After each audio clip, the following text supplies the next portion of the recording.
So, your uncle. What's wrong with him? He's possessed. As in the devil? Something like that. He says a dark man is following him, watching him at all times.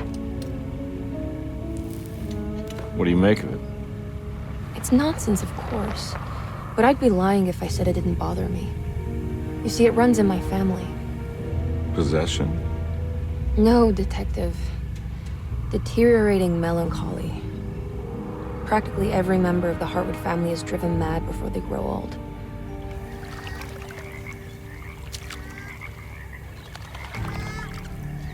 But Jeremy didn't kill himself. Is that why he's at Derceto?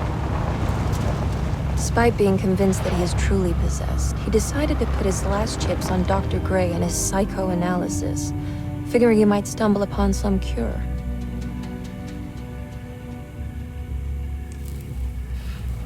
You mentioned the letter. I received a disturbing letter from Jeremy accusing the staff and all the other patients of being involved in some cult.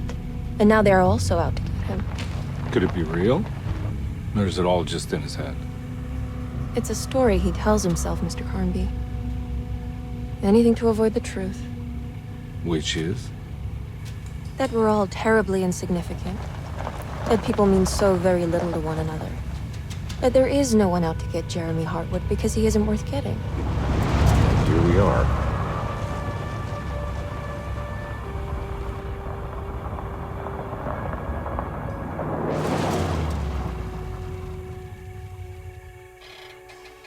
My uncle's not well, Mr. Carnby. I want to make sure he's all right. Then what's my part in this? You couldn't get a cab? I just wouldn't feel safe going alone.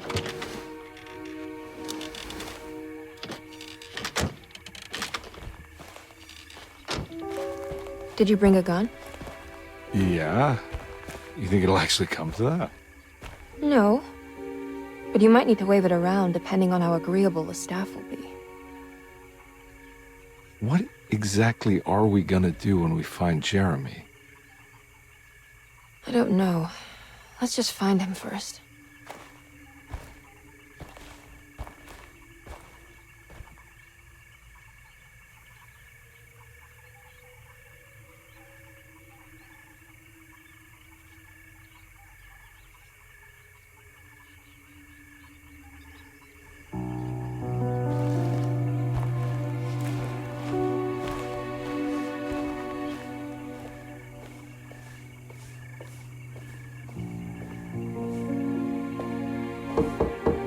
Hello? Hello? Looks abandoned. It can't be. There has to be someone around. Wait here. I'll go around back.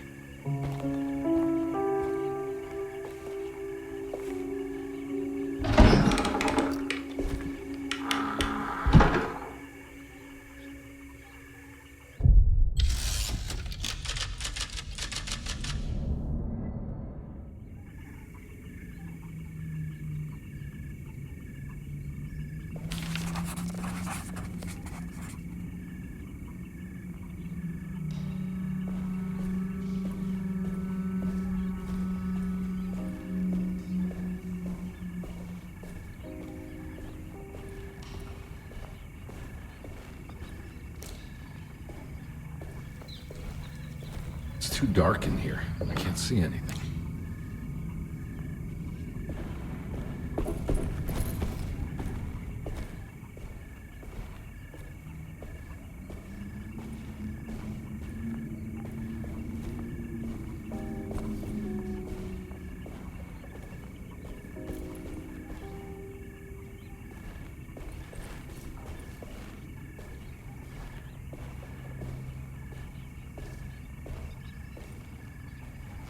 Now what do we got here?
big tree that was at a conservatory.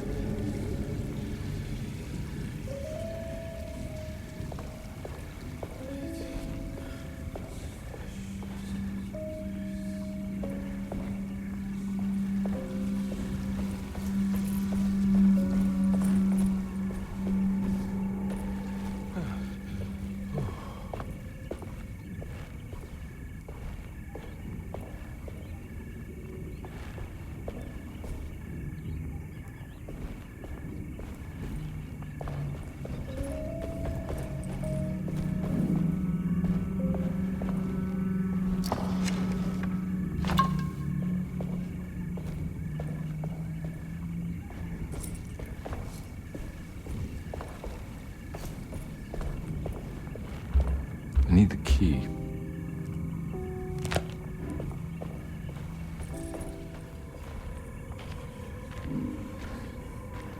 Huh? What?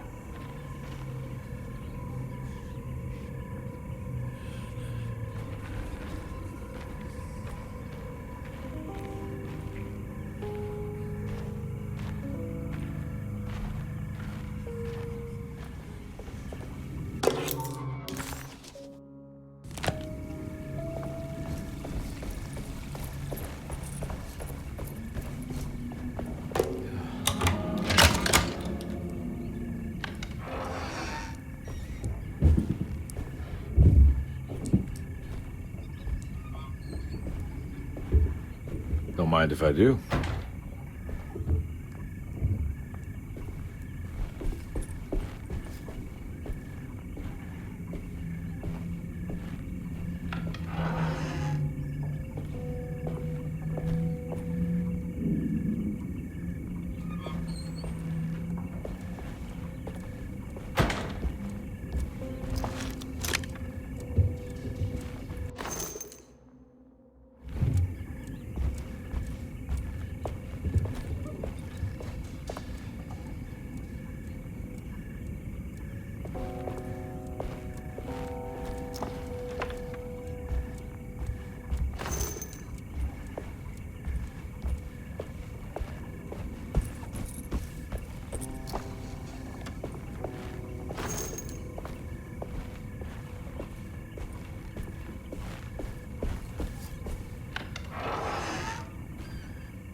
Please do not touch the boiler. It is working after all. While the sabotage has caused a leak, only the decorative plate has been completely ruined. Let's wait for Mr. Chance to turn up and he can take a look at the leak. Mr. Waits. Please do not... That doesn't look safe. Huh.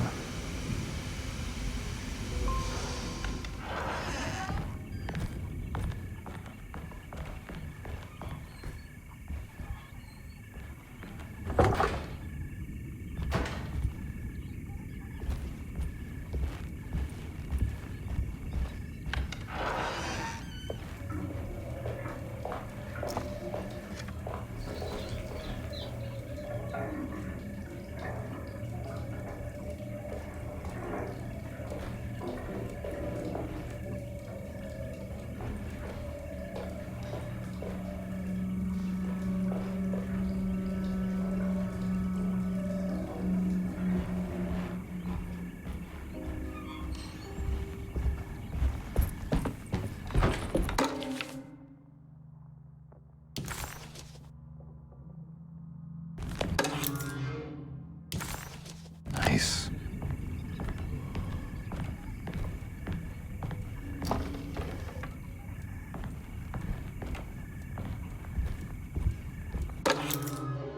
Sunday, June 22nd. I spent all day looking for Jeremy. I should have cared for the others, but I'm scared that he will do something irreversible. Cassandra is upset that I didn't give her the latest shipment of pain medication that Waits brought from the post office yesterday. I would have given it to her, but the company didn't send a new key this time around, so the box is just sitting there on my desk. They must have figured we had plenty of their gimmicky keys by now. I only remember seeing one lately. Grace was playing with it inside the grand parlor. Unless it turns up by itself, it will have to wait. I have to figure out where Jeremy is. I think Jack knew something. That dog of his found a strange rot permeating the house. She's showing us, he said. Like those blots and streaks of fetid rot was talking to him.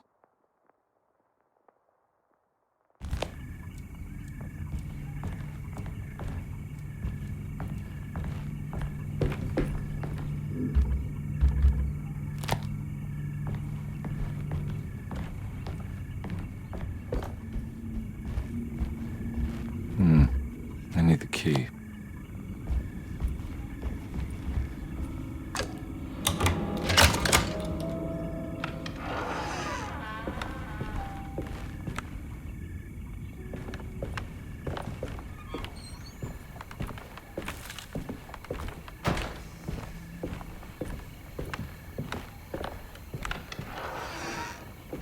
Oh.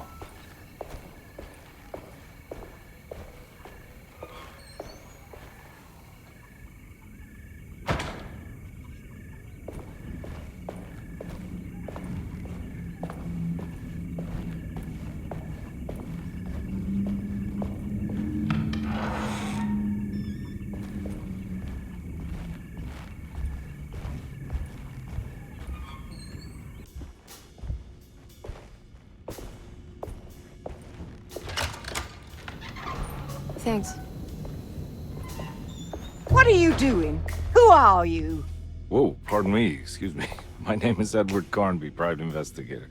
I hope you don't mind we let ourselves inside. I do mind. This is private property. You can't just barge in here. I'm sorry about all this, but I'm looking for my uncle. It's urgent, and no one was answering the door. We can't hear you knocking anymore. None of us can. Who is your uncle, darling? Jeremy. Am I right? She has that Heartwood gloom, doesn't she? That's right. I'm Emily Hartwood. I just came to make sure my uncle is all right. Well, he is unavailable right now. You will have to come back another day. Unavailable how? Is he sleeping? We can wait. He's lost. Don't I know you from somewhere? Who's your man again, Miss Hartwood? My name's Edward Carnby, private investigator. Splendid. Enough! All of you, get back to your rooms. McCarthy, keep your eyes on the child. And you two, please leave immediately. Look, we're not here to cause any trouble. Just let us see the old man, satisfy the curiosity of my client here, and we'll be off. Jeremy has gone missing. There's no need to worry, but it might be some time before he turns up. The whole staff is looking for him. What? He ran off? I don't have time for any of this. Please, come back tomorrow. All right, in that case, we'll just wait in his room. You don't mind, do you? It's upstairs, right? Wait, you can't. Don't worry, we'll be discreet. In the corridor. It's the first door on your left. I'll tell Dr. Gray you're here. Excellent. Thank you, madam.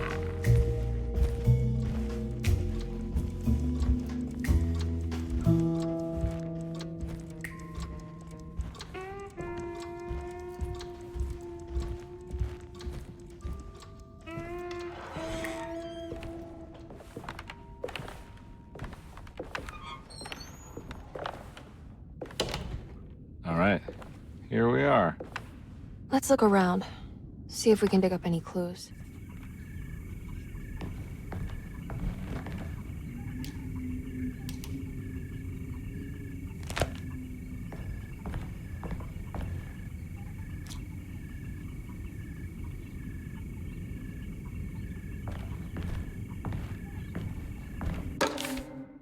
Every night the dark man stands opaque at the threshold of my room, counting the days until my spirit spills out of my tired shape. Only his pallid mask shelters my remaining sanity. Staring directly into the face of that demonic sultan would surely sunder time itself. Would he have looked the same to my father as he struggled for his life? Does his veiled face haunt my niece quite the same way? I wish so that I could rest my soul in that sunburnt convent of Teruel. Would I find you there, Juan? Or Senora Perosi, back from the beyond? Every night I hide from him, moving from one misshapen memory to another. Scenes conjured out of fantasy and delirium. Places I struggle to even paint. I wish I understood your death, Signora. Is there anything I could do for you but bury you in that bleak necropolis? That triumphant chapel rising above the ledges and the oven vaults shall be your sepulchre, where you may rest, and I shall weep.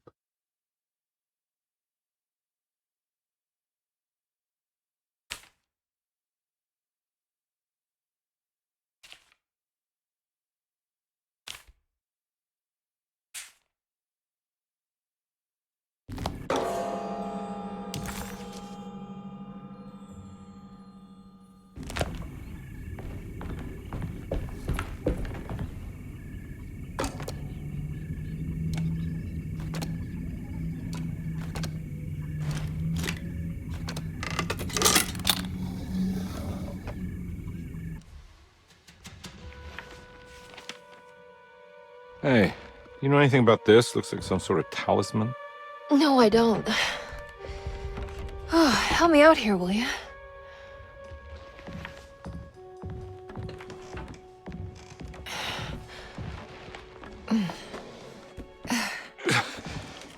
I would kill the guy, throw some of this stuff out. I'd be crazy too if I had this much junk lying around.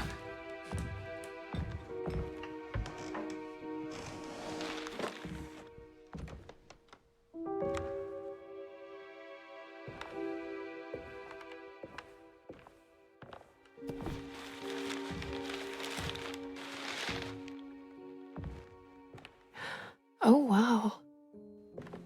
That's striking. I want to save this one.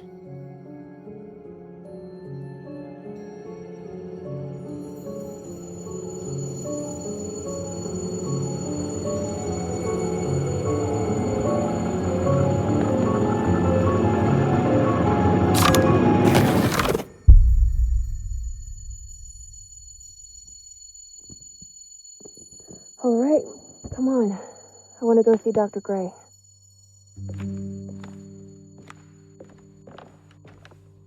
Come on, let's go. Yeah, I'm coming.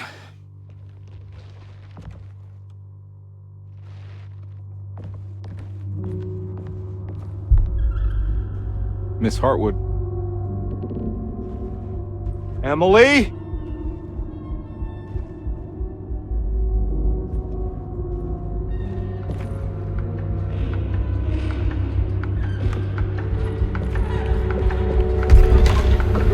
What the hell is going on? Where am I?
Ah!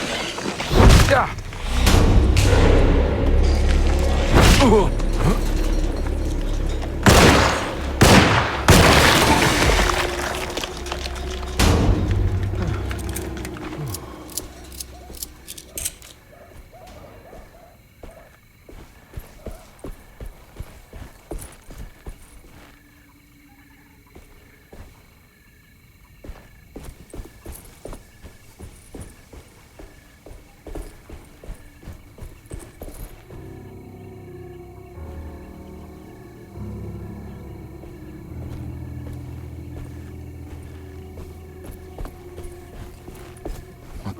is going on?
I need the key.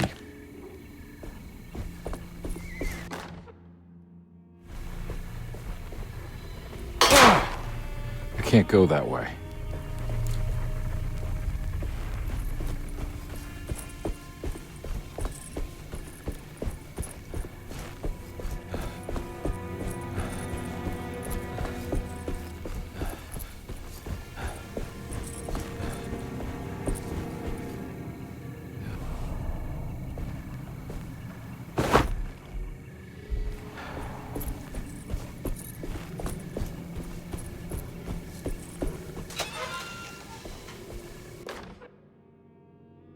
Hey.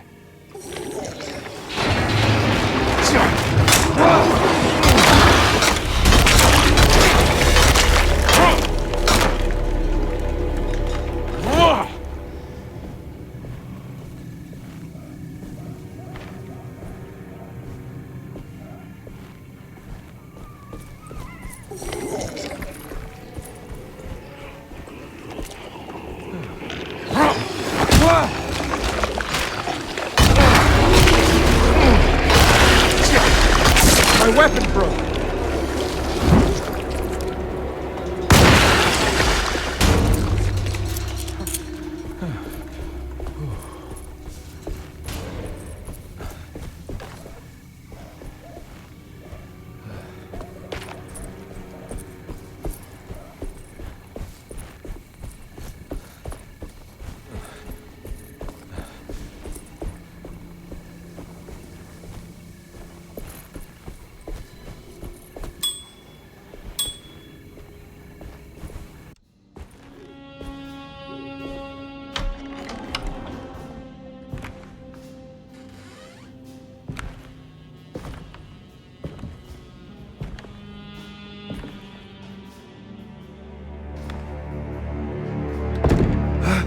Let them get inside, combat. They're not the good kind. Is this your store? There are no owners here. We both strangers in Jeremy's story. Jeremy did this. How? The pact with the dog man. Jeremy warned us, but we didn't think much of it. I'm Detective Edward Carnby. I was hired by Jeremy's niece to find him. Oh, yeah? How much she paying you? $150.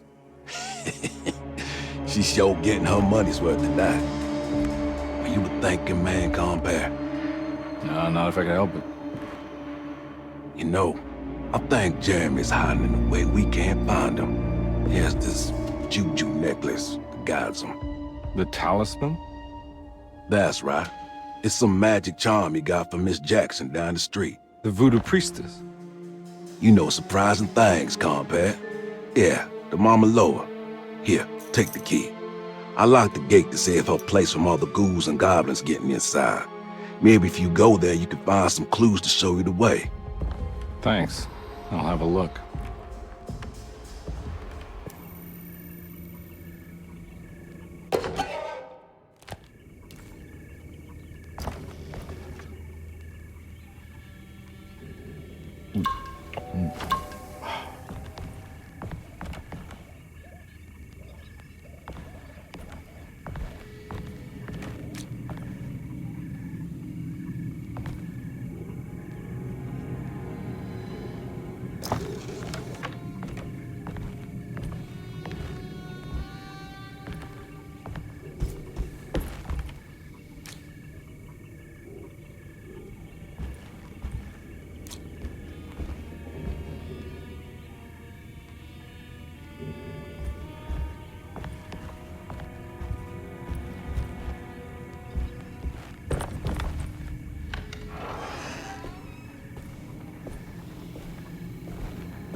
Ah!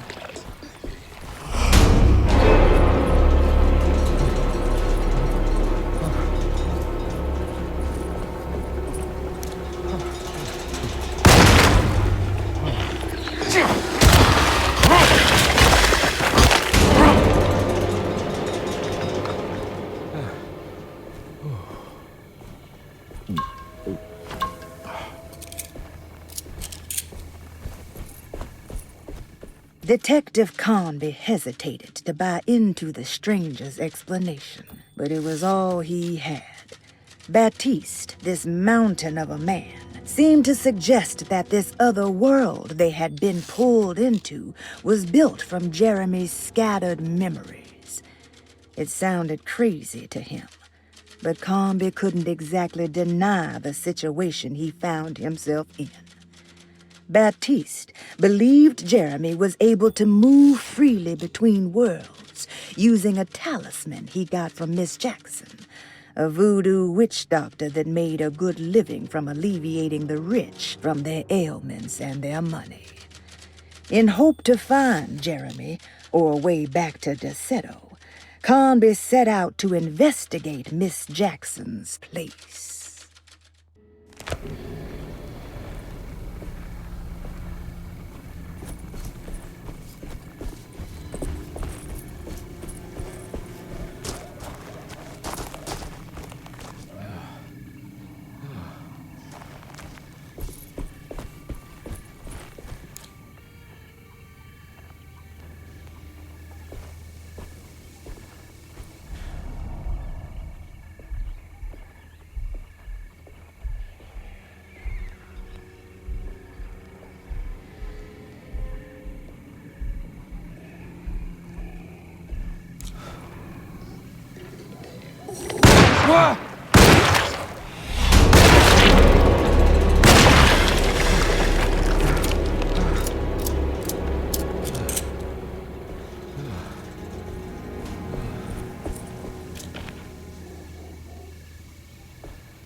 Oh.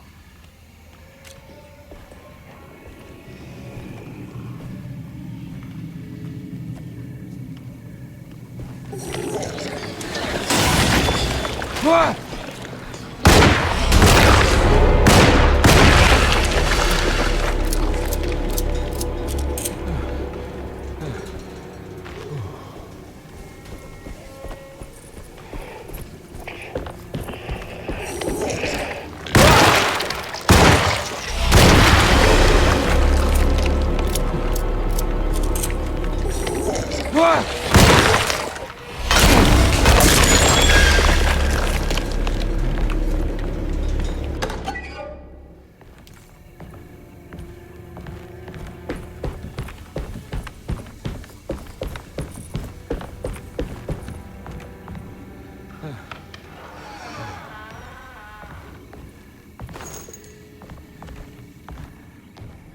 I recognize this place. It's Miss Jackson's seance parlor. Let's see if she's got any information on Jeremy's talisman.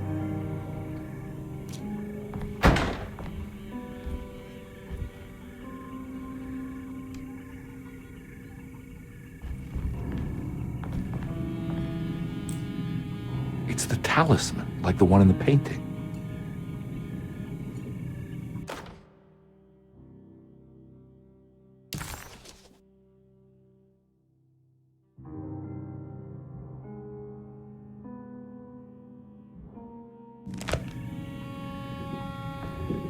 I think it's meant for the talisman.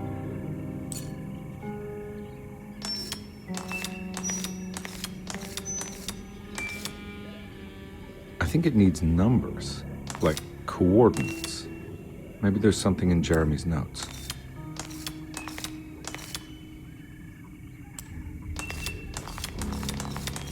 With black sunstone. An ancient navigational tool found inside a cheniere along the Bayou Tonk.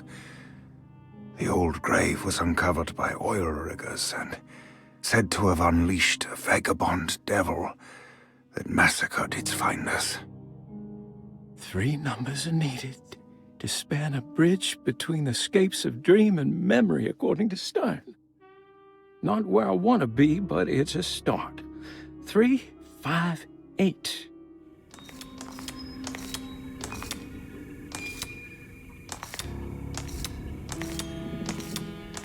It's showing something. A place?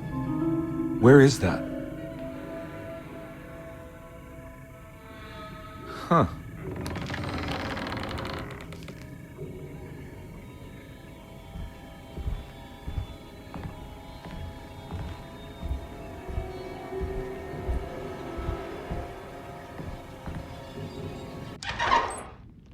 Detective, I was wondering when you were going to show up. Mrs. Thompson told me you were here. I understand you are working for Jeremy Hartwood's niece. Yeah, I guess so. I mean, you're not wrong. We came here for her uncle. I just didn't expect... I didn't expect this. You are Dr. Gray, right? That's right. You don't happen to have some identification, Detective. I'm not keen on having strangers prying into my business. Oh, Detective Edward Carnby, Decatur Street, New Orleans. Enjoying the Vieux Carré, Detective? Those old French quarters, the voodoo people, the gangsters. I'm sure you live an exciting life. Well, it's not quite like the stories, Doc. Just trying to make a living. Aren't we all making a living? Well, welcome to Derceto, Detective. I hope your time here will be useful. Now, what can I do for you? Why don't you tell me where I can find Jeremy Hartwood? Why wouldn't that make for a short visit?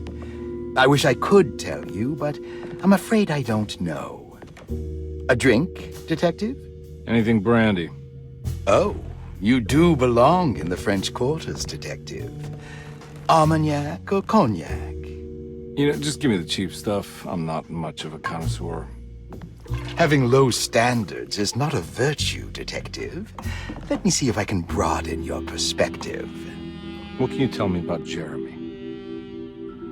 I wouldn't want to go into details about his condition. Doctor-patient confidentiality. I'm sure you understand.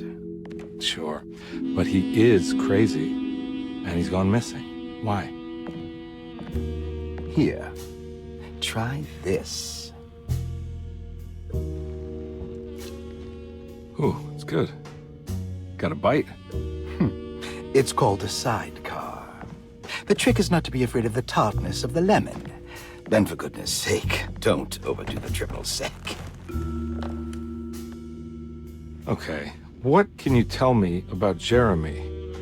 Well, let me think. He is an anxious man, constantly worried about events not presenting themselves according to his model of predestination. He complains about things not being carried out in the right order, and that some things simply shouldn't be. Is any of this helpful to you? Not really. I was hoping for some direction, where to look next. I'm sorry. I have nothing for you then. You should talk to my orderlies. They have been looking for him for a while now. I'm sure they would appreciate your help. Yeah, I ran into Batiste earlier. Come to think of it, he might have given me a lead. Oh, excellent. So your investigation is already underway. I'm gonna go, but I'm sure we'll meet again. Looking forward to it. Safe returns.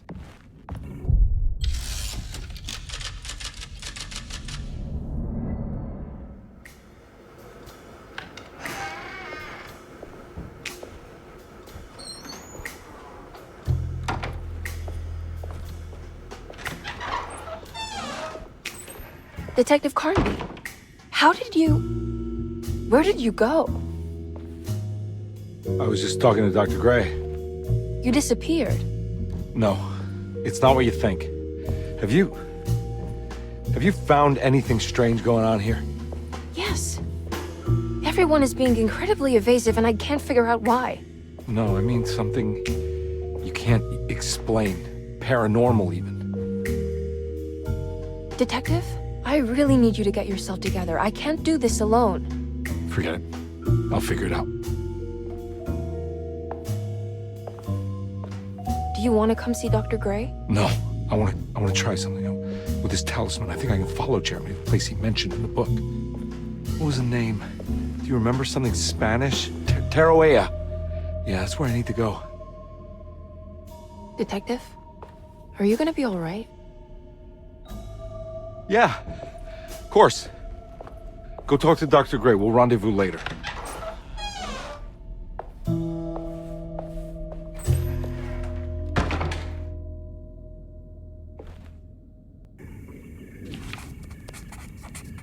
This talisman brought me back from the French Quarter in the blink of an eye. If Jeremy can travel so easily, then he could be hiding anywhere, even Tarawea. If he can do it, so can I. I just need to figure out how the talisman works.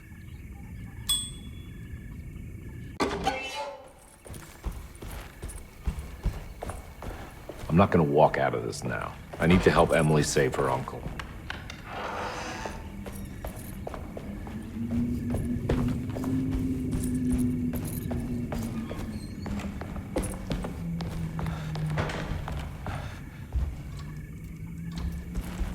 Oh.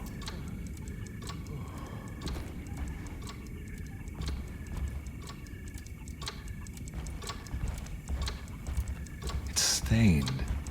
Looks like some kind of rot. This must be the clock that Jeremy wrote about in the commonplace book. Huh. Looks like the plate that held the talisman in the seance room. But it's broken and missing some pieces.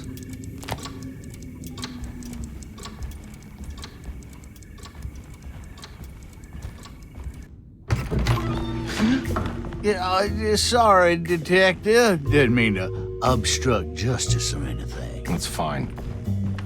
You know, I'm kind of busy with my own case of a missing person.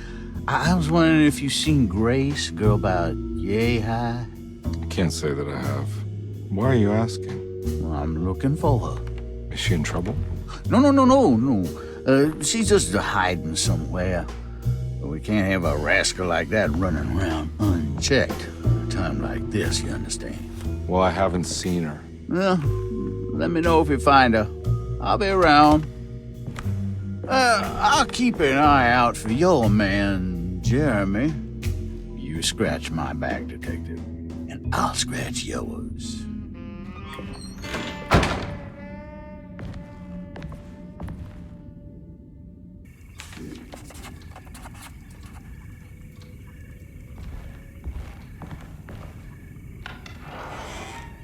Looks like everything's back to normal here.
family's here.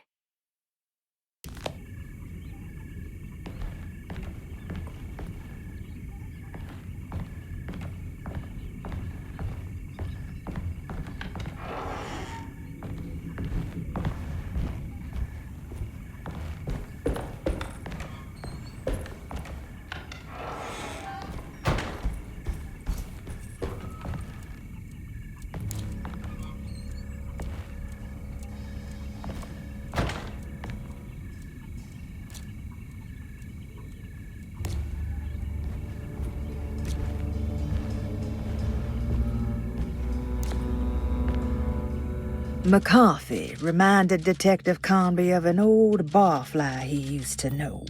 He detested him. There was no getting around it.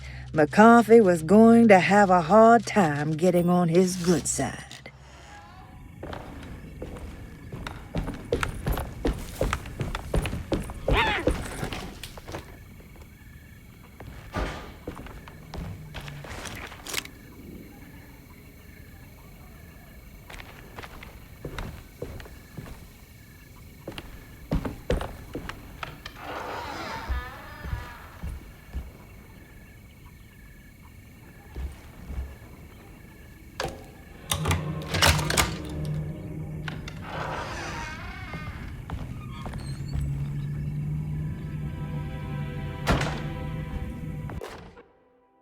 Lost Plantations of Louisiana, Thierry Briclot, 1917. Derceto was a small plantation on the eastern shore of Lake Pontchartrain. The land was considered difficult for industry and was sold for only $30 to Elijah Pickford in 1818. Pickford employed hundreds of workers from nearby New Orleans to clear the woods and build a small plantation mansion facing the lake with a striking Greek Revival temple facade. Derceto kept a modest production of Perique tobacco and indigo that persisted up till the Civil War. During the antebellum era, Derceto was the source of many rumors concerning voodoo and witchcraft. People who traveled the lake reported seeing people dance at night in front of bonfires, bleating and wailing. On June 17, 1862, Captain J.W. Norton of the Union Army recounts leading a raiding party from ships anchored in Lake Pontchartrain in order to seize control of Derceto and free the slaves working there. The captain was surprised to find the workers fighting back with unprecedented zeal. Norton's account describes these men and women as enraged with fanaticism. Pickford reportedly tried to placate the raiders, but was shot in the confusion. Captain Norton left the mansion burning and retreated to his ships with his men. Derceto was left in ruins for several decades. The ownership of the land was long disputed and returned to the Ledoux family in 1901. Several police reports were filed during the following years as the Ledoux tried to get rid of a camp of squatters on their land. The police made several visits to remove the trespassers, but the people kept returning. On November 1, 1907, Inspector Legrasse of the police charged a deadly attack in order to save several children kidnapped by the squatters. Many were killed, and even more were jailed. The following year, Ledoux rebuilt Derceto, incorporating the surviving stone foundation and adding a magnificent wrought iron conservatory. The farmland had been reclaimed by the surrounding woods, so it was no longer profitable to use as a plantation. Instead, the house was turned into an artist's colony. The Astarte Artist Colony was a successful group of artists, including figures such as painter Heinrich Cassel and poet Nora Keith. The group was also known for their beloved Mardi Gras crew called the Pirates of Pontchartrain. On September 29, 1915, a tropical hurricane tore through Louisiana, causing Lake Pontchartrain to flood New Orleans. Due to the remote location of Derceto, it took almost 2 weeks for outsiders to learn that the artist's colony was abandoned. The 12 residing artists had all vanished without a trace. The empty mansion of Derceto still stands on the shore of Lake Pontchartrain, with much of its temple facade intact. The Ledoux family currently has no intention of repairing the house.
It's wedged shut.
What happened? Everything's normal again? Oh, right.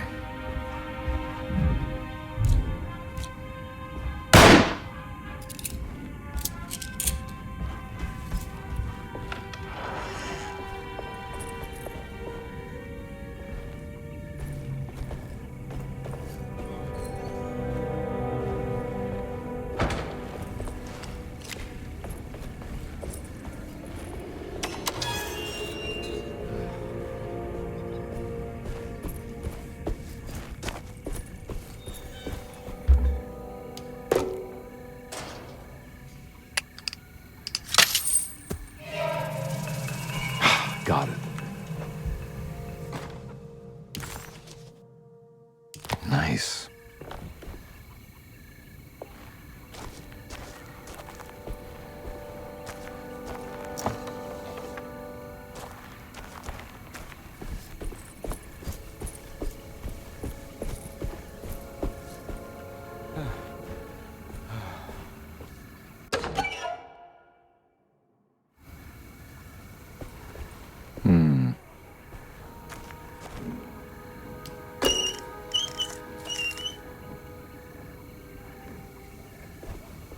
Huh.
It's another plate for the talisman. Like the other one, it's broken and missing some pieces.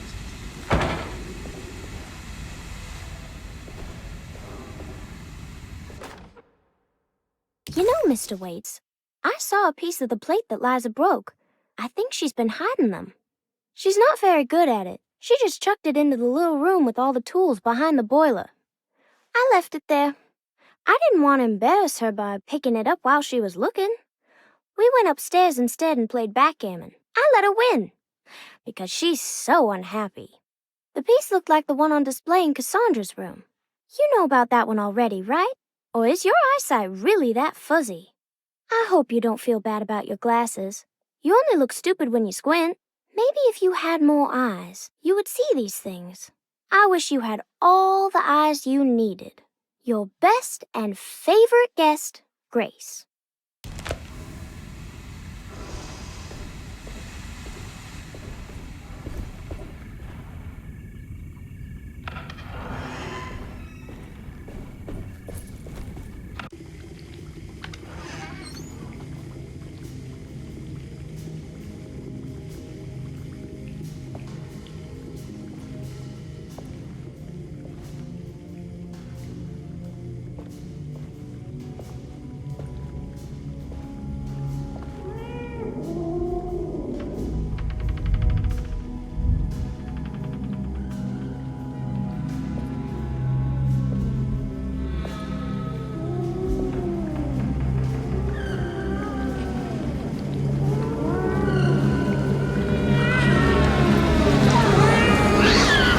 What are you doing in my kitchen? I assure you. I'm sorry. I promise you. Mr. Hotwood is I was just nowhere looking near my for- kitchen, and neither should you be. Don't make me I kick didn't you mean out of to- this house. Sorry. Now get out! Yeah.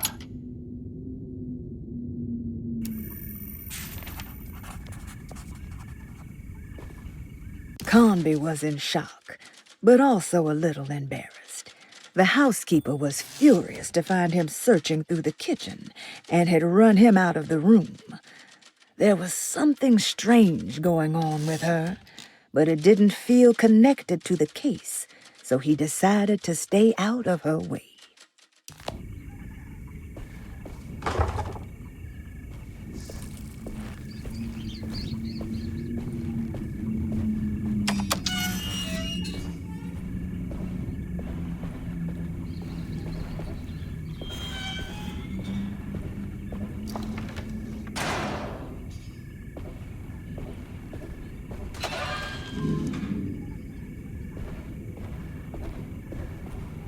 I need the key.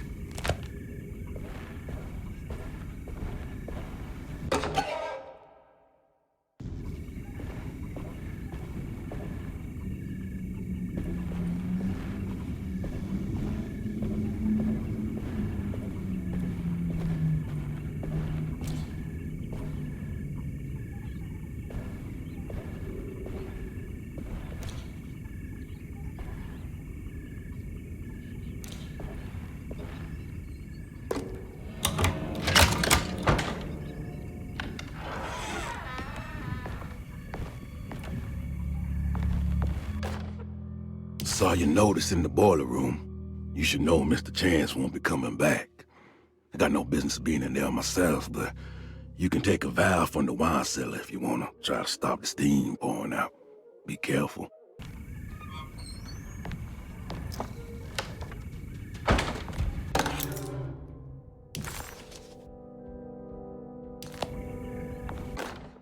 Dr. Elmore Lee Gray is Derceto's chief doctor. Accounting and all administrative work is handled by me, Paul Waits. Magdalena Thompson, or Mags, is responsible for the household. Jean-Baptiste and Charlotte Tabois are responsible for keeping the guests' medical regimens in check. Finally, Jack Chance is our gardener, who can occasionally be seen in the conservatory, but is for the most part busy outside. There are currently 6 guests at Derceto. Malcolm McCarthy and Ruth Tallant reside on the first floor. Jeremy Hartwood, Elisabetta Perosi, Grace Saunders, and of course, Cassandra Beauregard live on the second floor.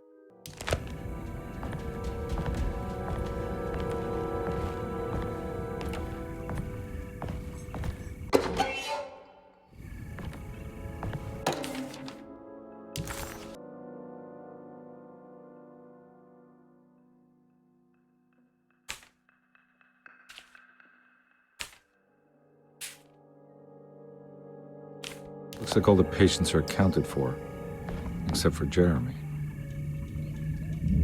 There's no way I can get into this thing. Better leave it alone.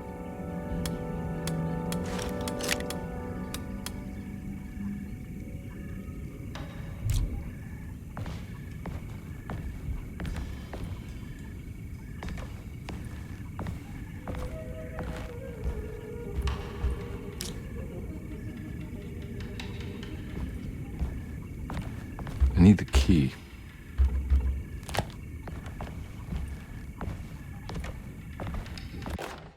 Paul, you're right about the plates on the boiler and the clock. They have been sabotaged, and I think I know who did it. They have something to do with Jeremy's episodes and how he seems to disappear at night. Right now, it's important that you keep an eye out for any of the pieces. I want to find out if I can repair the plates. Let me know if you find any of them. Lottie.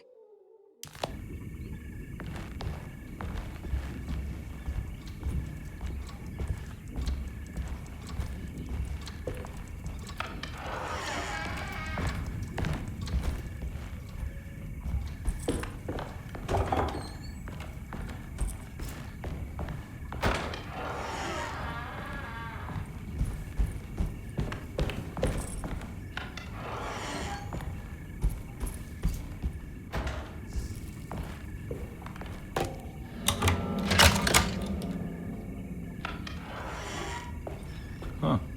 How eccentric.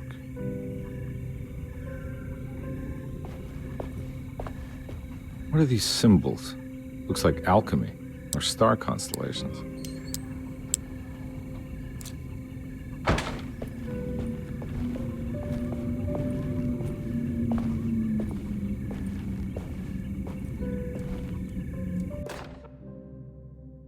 Will I need to remember how to get them out again? They are locked up for good reason. I am sure she is still able to whisper the answer in the ears of the wrong people. But not for long. I will see her burned soon enough. That black goat will be sacrificed to put an end to it all. Then it will all be over. No more Derceto, and sadly, no Astarte. Those good pirates of Pontchartrain. May you still sail the lake, until you find the shores of Hali.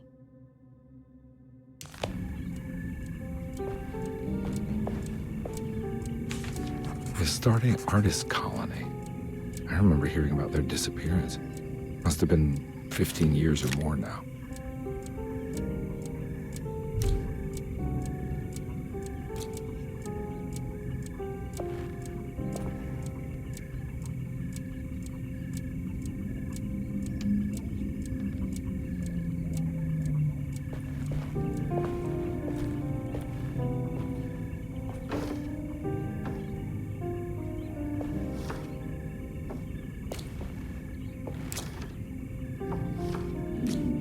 These paintings got some grim-looking rot on them.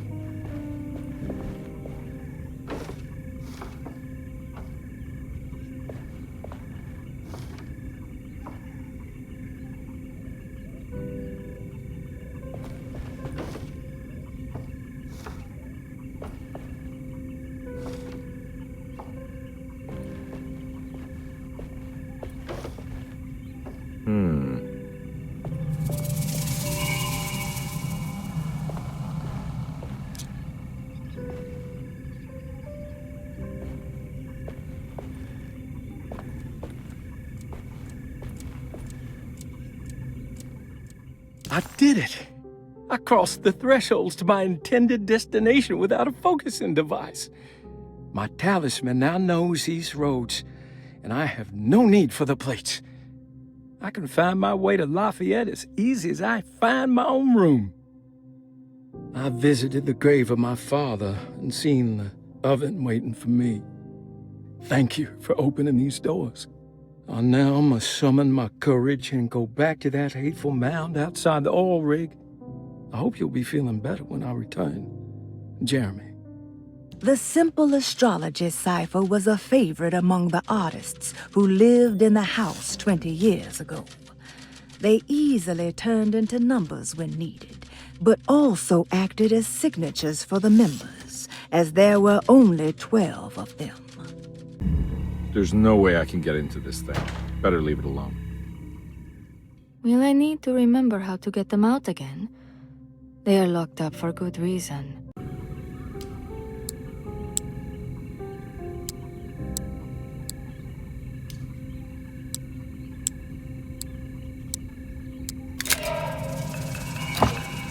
Got it.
Detective Conby had a hard time understanding what had happened.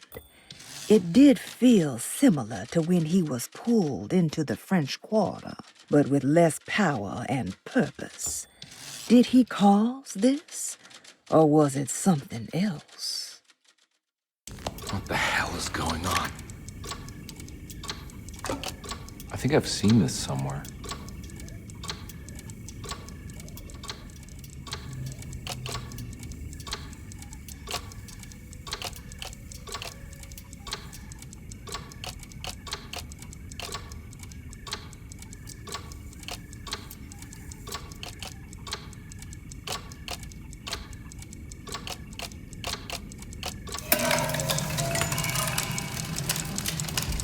I think the clock broke. Or maybe it just stopped at a very precise place.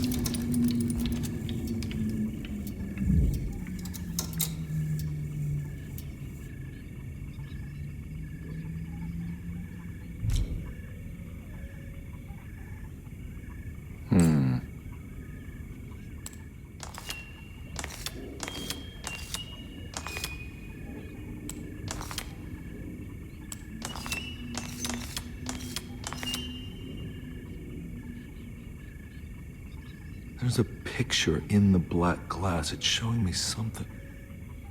It's the hallway outside Jeremy's room.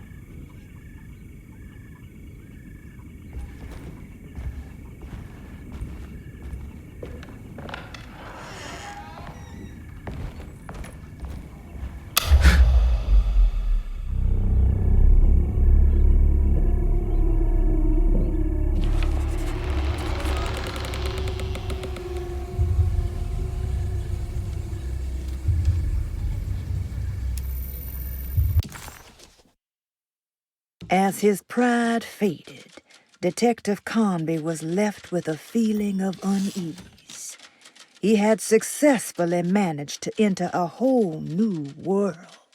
How could this be? And why did he accept this so readily? One thing was clear. There were no answers to be found by standing around questioning reality. Knowing only what he read in the commonplace book, Conby headed off to look for Jeremy in the hateful mound.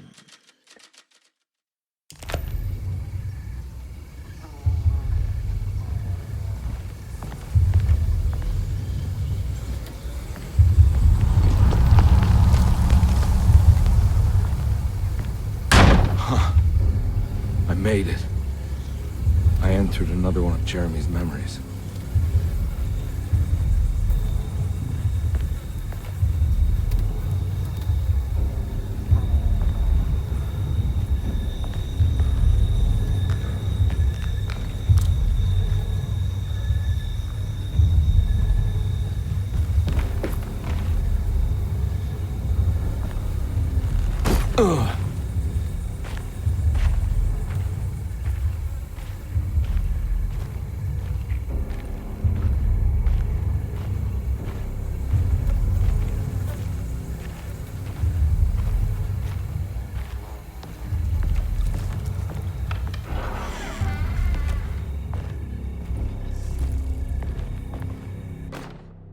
May 1923, Monday.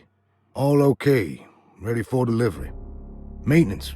Oil pump must be serviced. Any tampering causes large spills unless properly forestalled. Tuesday.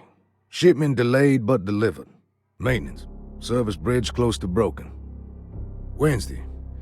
Prospectors reluctantly agreed to show the burial mound to Mr. Hotwood, a painter, who read about our finds in the papers. He means to return tomorrow and try to find a way inside. Thursday. Mr. Hotwood's efforts delayed. The workers seemed nervous about his presence.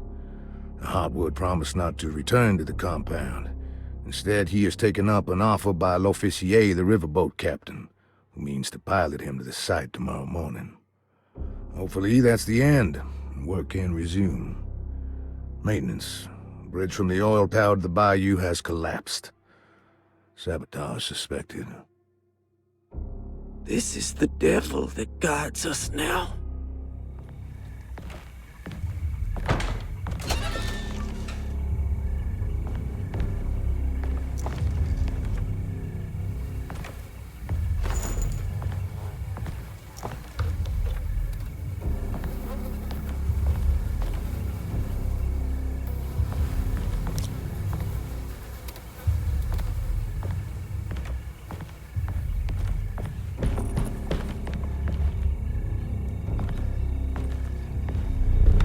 I need the key.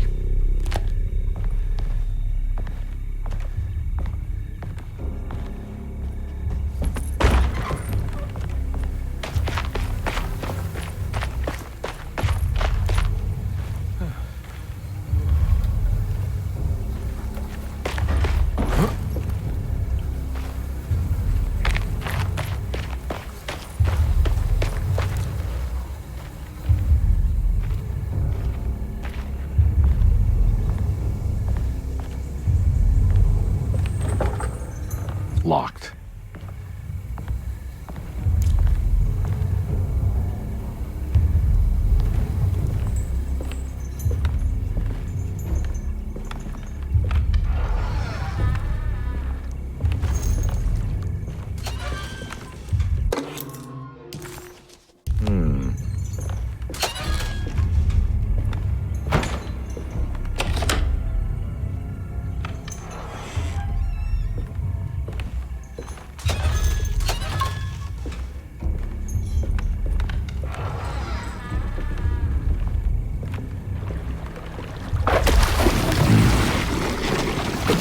There's something missing.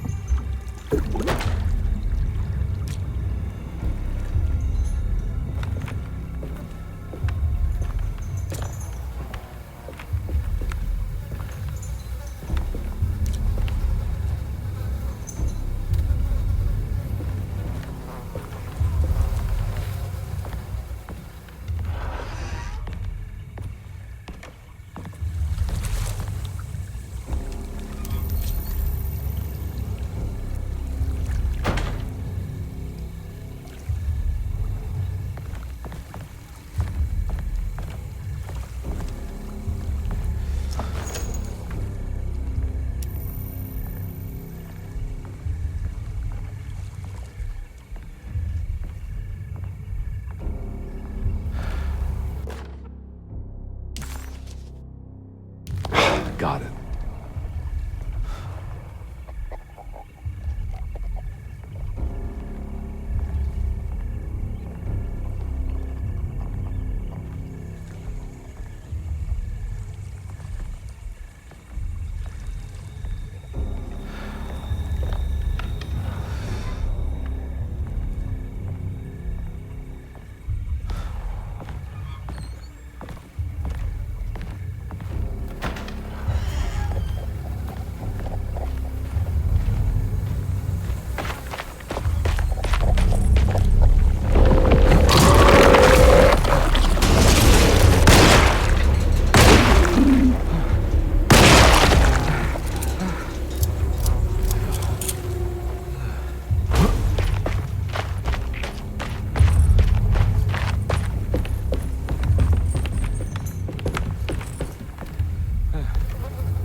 Pretty weak. I just need something to break it.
be a way to get to the other side.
Fall to your death and go up in flames.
It's the hateful mound Jeremy talked about in his book.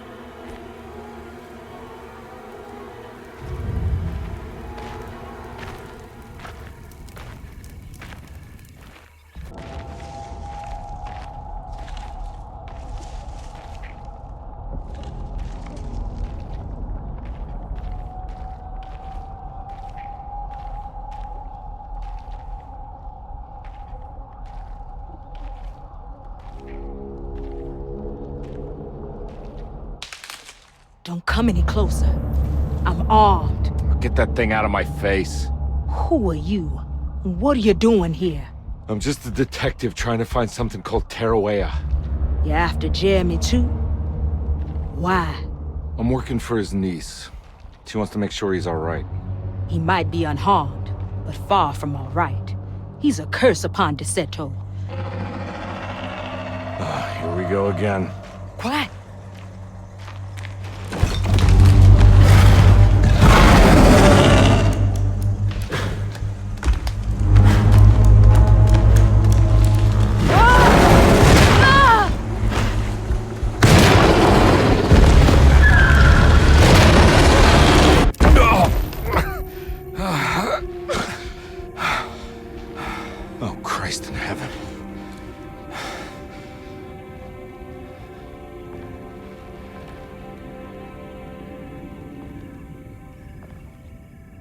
it was a bust. The oil rig and the hateful mound led him nowhere closer to finding Jeremy. Conde was sure he had struck gold when he found Jeremy's bag, but it was just a trap set by Lottie, another of Derceto's orderlies. Things got out of hand real quick, but somehow Conde managed to find his way back to Derceto none the wiser. At least it was one item off his list. Now he had to figure out what to do with the boiler. There's no way I can get into this thing. Better leave it alone.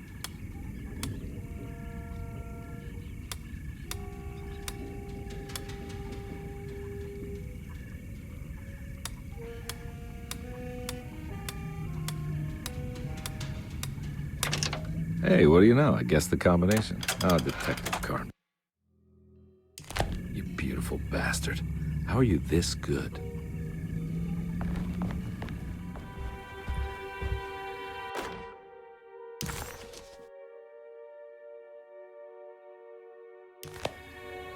Reflections on the Power of the Verb in Certain Texts by Juan Luis Jorge. To act is in itself divine. Even the slightest movement of our hand is evidence of our soul in motion. Yet our free will is so easily overwhelmed by the dullness of everyday life.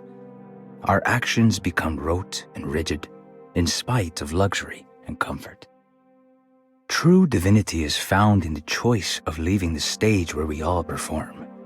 People who discover this freedom unexpectedly will be struck by the terror of this revelation and become paralyzed, or worse, turn to suicide. However, if you are able to weather that storm, you will discover that there is a divine path beyond that fear. There is a chance to dismount your destiny and make something new. Something that hasn't been planned for or predestined. There is difficulty in explaining this type of acting as it transcends our everyday choices. This isn't some banal decision choosing one career over the other, or even who I should marry. Leaving the stage, no matter how, isn't a matter of course correction. It's a rejection of the story that the creator is telling.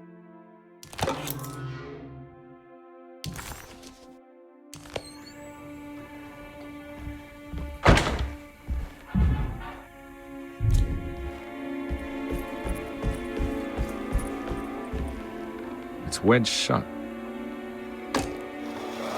It worked.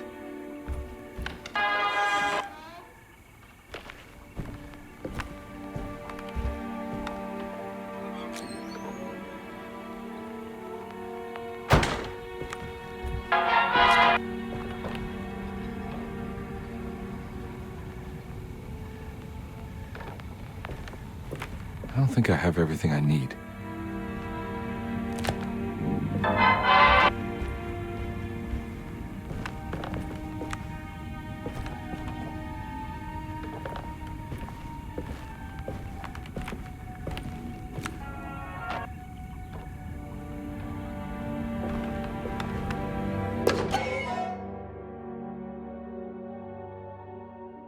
What's this?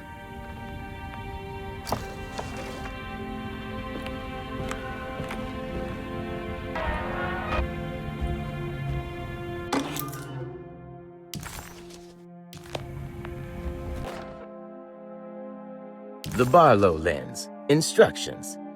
To double the magnification of your telescope, simply fit this Barlow lens to your instrument. Then operate the fine tuners to adjust the distance between your lenses. This is easily done while looking through your eyepiece. Simply search for a position where your picture is clear and appears flat. When correctly tuned, your telescope should present a clear picture with magnificent magnification.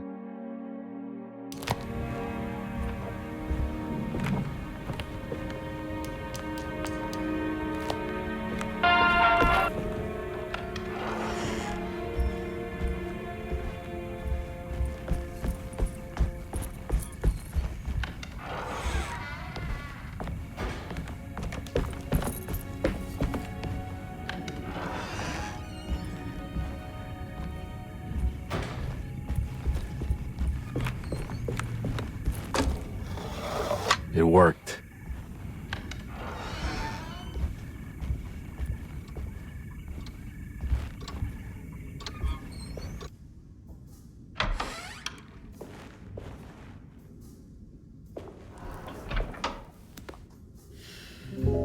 Detective Carnby, how good of you to come. Let me pour you a drink. What happened here? This place looks like it was hit by a bomb. Welcome to the madhouse, Detective. Thanks. Did the ceiling just collapse? I heard it was something in the attic, something that was supposed to happen but didn't. How that could have such consequences is beyond me. The truth is, I don't know why the room looks like this. But I bet your friend Jeremy does. You know where I could find him? Oh, somewhere in his past, I suppose. He keeps going on about that mysterious dark man. I think he is hiding from him. Or maybe he's with him. I can't really keep up. I don't worry much. Take a look around this room. You may think it looks spectacularly devastated, but I just think it's finally found its stride. It fits perfectly with the state of this place and its loonies. The same goes for the nonsense with Jeremy. In my eyes, we finally managed to match the wild ride inside all of us. Well, I'm happy you find the evening still harmonious. I hope you don't mind me setting things right. Jeremy's business, that is. This room looks beyond my capabilities. Good luck, Detective. Hope to see you again soon. Yeah. Evening, miss.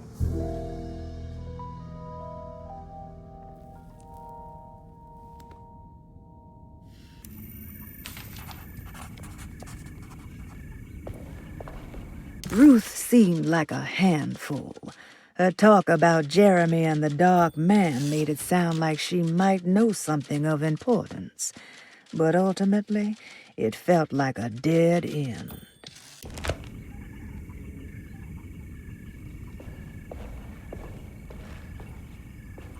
Can I get some more of that whiskey? Go ahead, Detective. I don't think I can stomach any more anyway.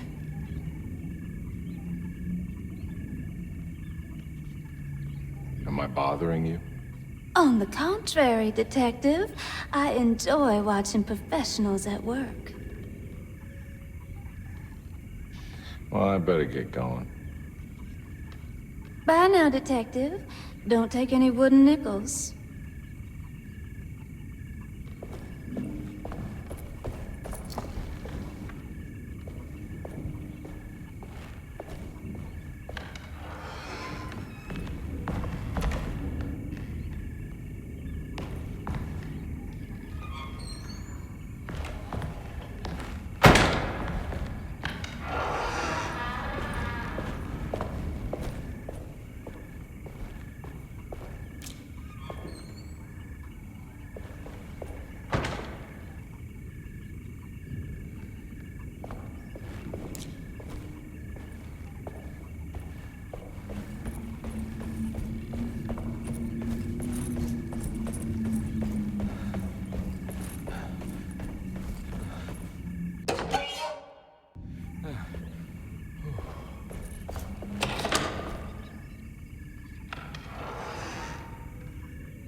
There's something missing.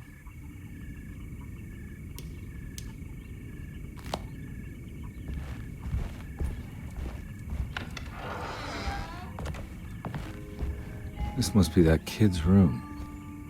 Why does she seem so familiar? Don't you worry, Grace. Go play your game, bleat and bellow with the others. I won't be jealous. There will be more masquerades. However, I would love it if you would finish my mask for the feast. With love, Ruth.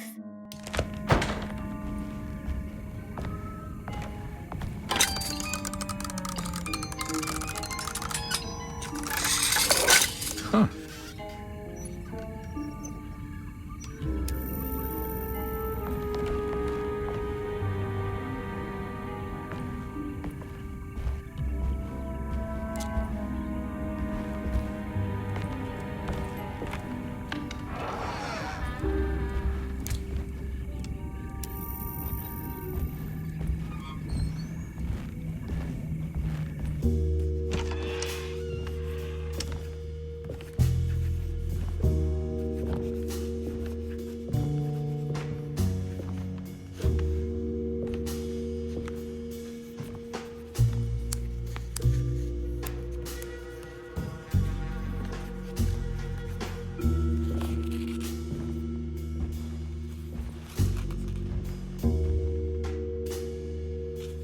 What you got there?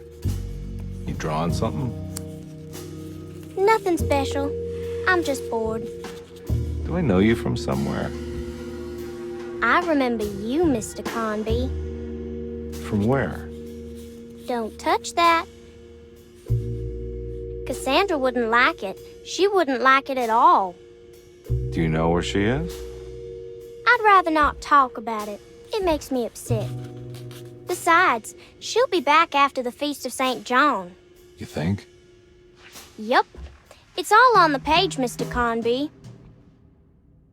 And many of them that sleep in the dust of the earth shall awake, some to everlasting life, and some to shame and everlasting contempt. All right. I'm gonna go now, if that's okay. I don't like to stay too long in the same place. Mr. McCoffey might find me. Hey.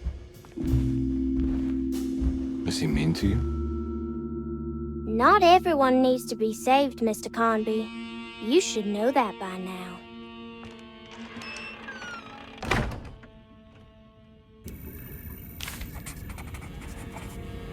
Why did that girl look so familiar? Detective Conby just couldn't quite remember. His last few years were clouded by a drunken haze. A haze which now had turned almost opaque. Considering their shared past, Grace had every right to feel slighted, but it wasn't in her nature. She was amused. Miss Beauregard, I picked up your medicine at the post office today. As you understand, it needs to be administered by the orderlies for your safety.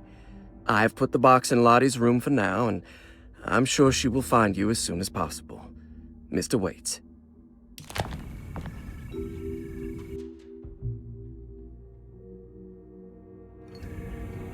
So this is where Cassandra Beauregard ended up.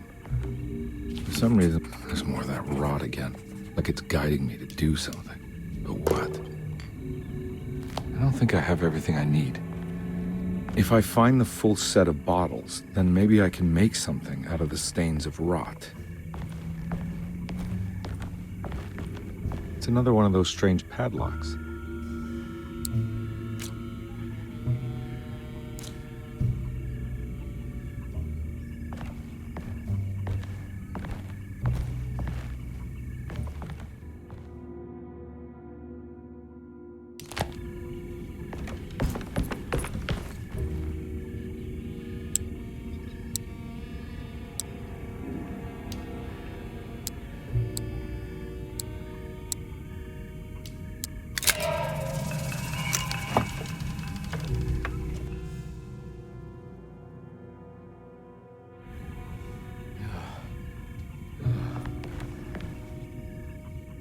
medicine bottles had stains of rot on the labels, suggesting some greater shape.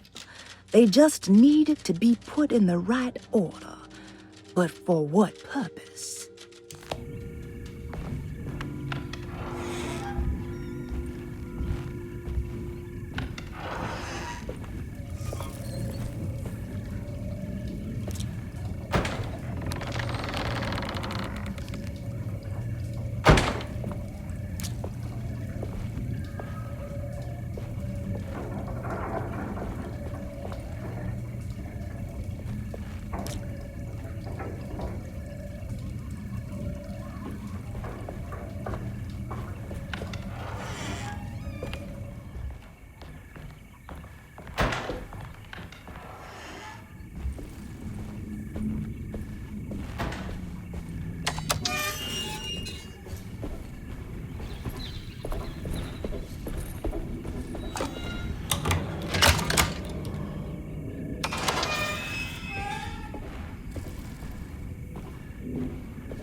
It worked.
Jeremy?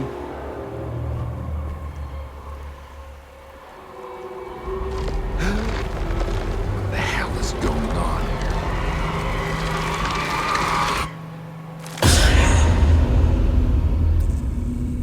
Where's the body?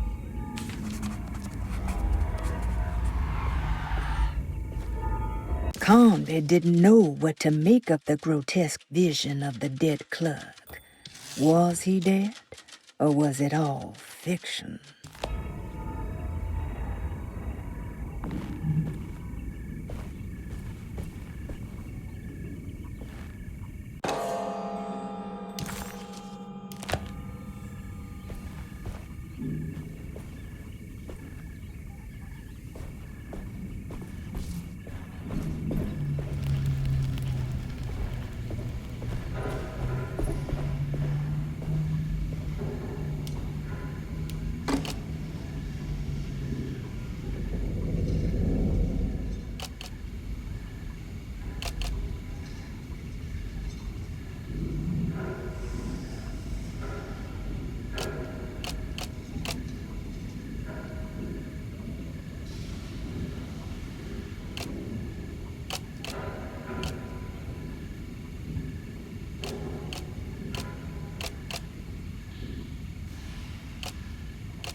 glass is showing another room. Must be a way to another one of Jeremy's memories.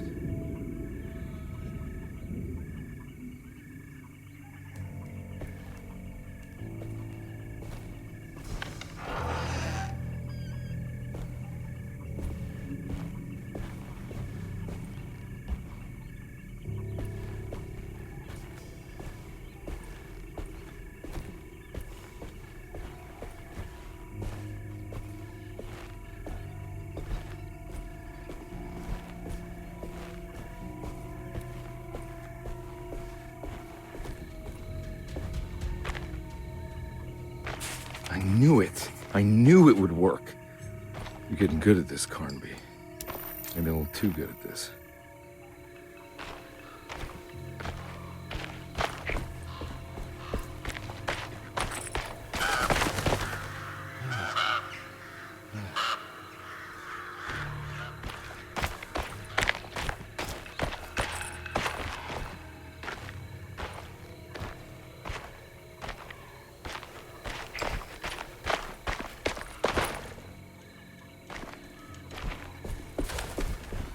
Hartwood's family crypt. Emily's family must have deeper roots in New Orleans than I thought. I figured she was a Yankee like me.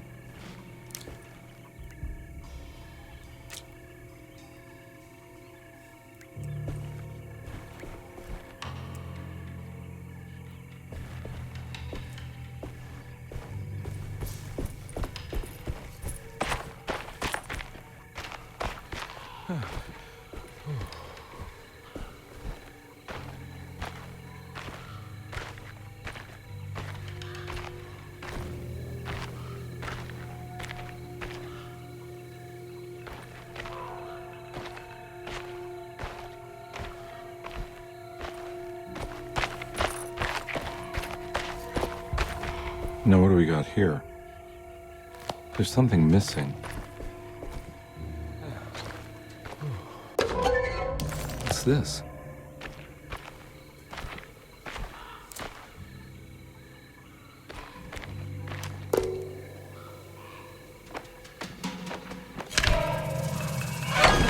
Got it.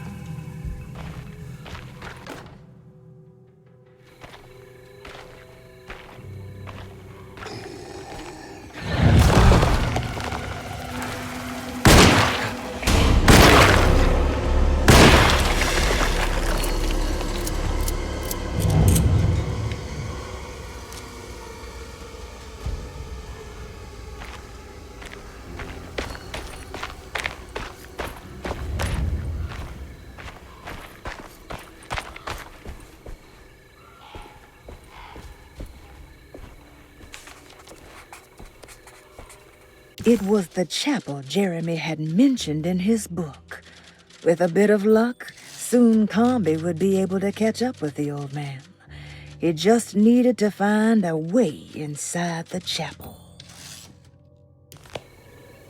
Jeremy sketched this chapel in his book, so it must be important. Looks like I'll need more medallions to open it, though. I don't think I have everything I need.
I gotta get out of here.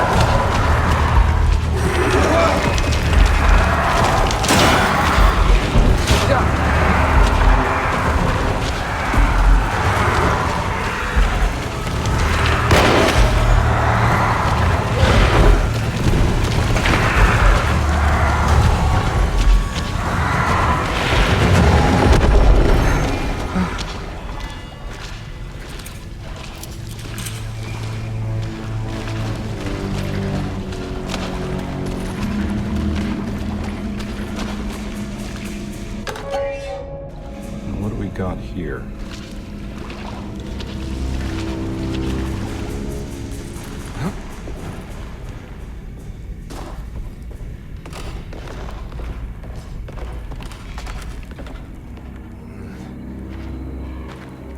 Thank God that's over.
Please don't touch her.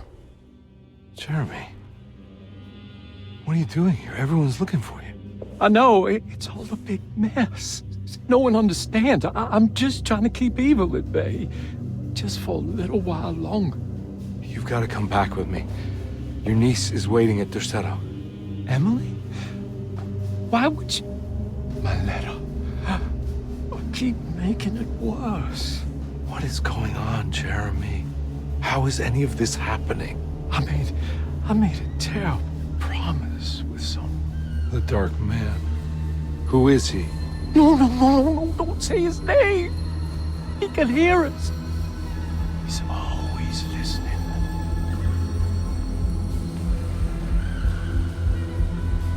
Jeremy, I need to understand what is going on. I promised him everything. When the sun rises, I will be chained in his sunken desert temple for an eternity. But at least the evil about to awaken in Derceto won't harm anyone outside of that cursed place. You're You're acting crazy, Jeremy.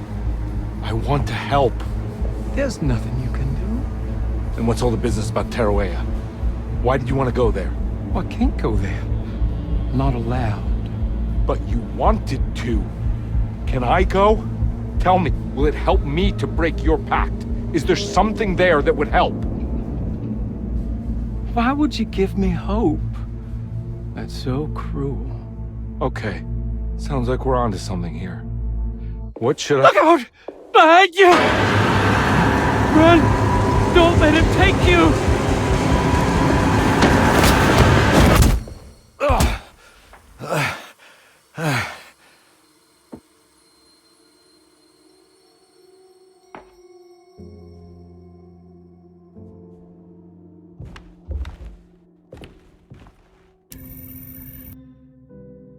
I've seen so many strange occurrences lately. Memories explode into existence and then burn out like tired glass bulb filaments. Dreamscapes crash down from the stars and sink into the sea. Doors that lead to nowhere and absolutely everywhere at once. With all this reverie, I want to think there's a chance that you found a way to remain alive in some way I cannot fathom. Just like I've learned to navigate with my talisman. Maybe you, with all your knowledge, you somehow knew a way to find me again. Perhaps in Tarawea. All my love, Jeremy.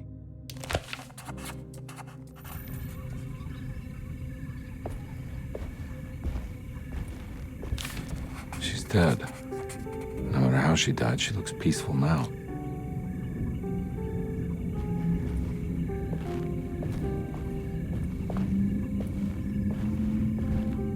They looked unharmed. Conby couldn't figure out how she died, or why this wasn't a bigger upset to the people at Derceto.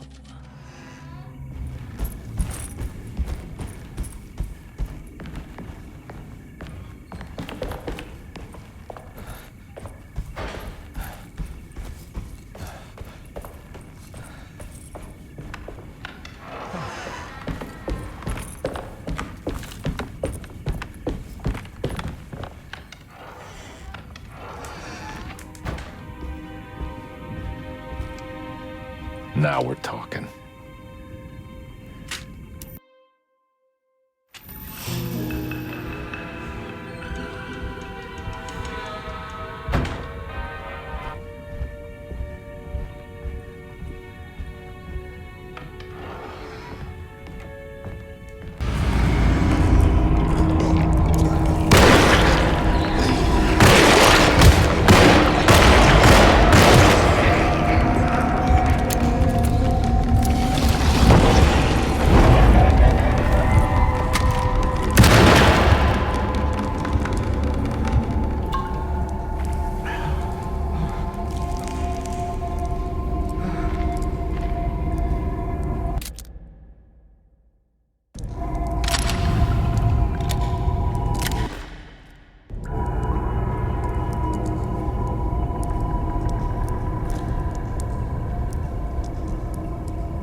Telescope lens.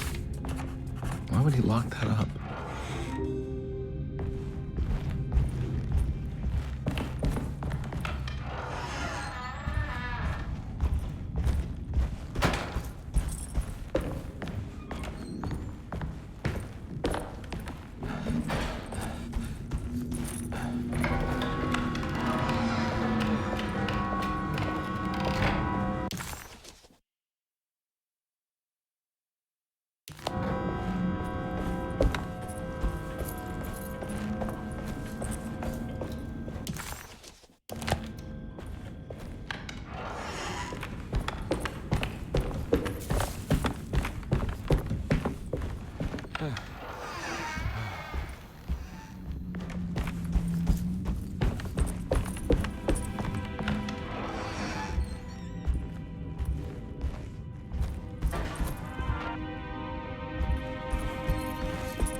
Whoa.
Whoa, what's going on?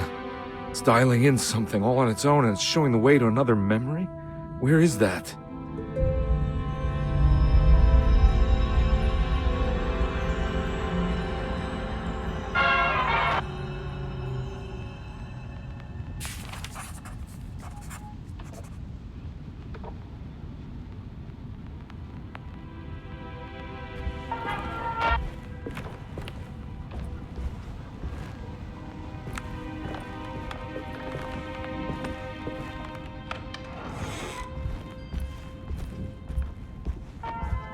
World seeping into Derceto. Was this a taste of that mysterious Terrawea?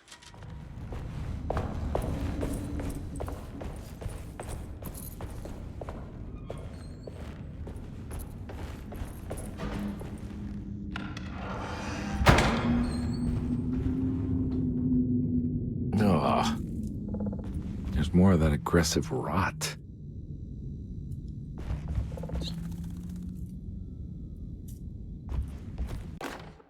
On the commonplace of evil, there lies virtue and stark irreverence, careless thoughts of luminous indifference. But blame not the beast we once were, which science so often wished to refer. Not the wicked full of sin, it is you who stand and grin. All our good intentions aside, whereupon we build our pride. Sunless solitude, follow not this corrupting light. Prophets of confidence always crashes out of sight. Hear me, for we all bear this mark. Thus we must remain alone in the dark.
I'm glad to see you made it.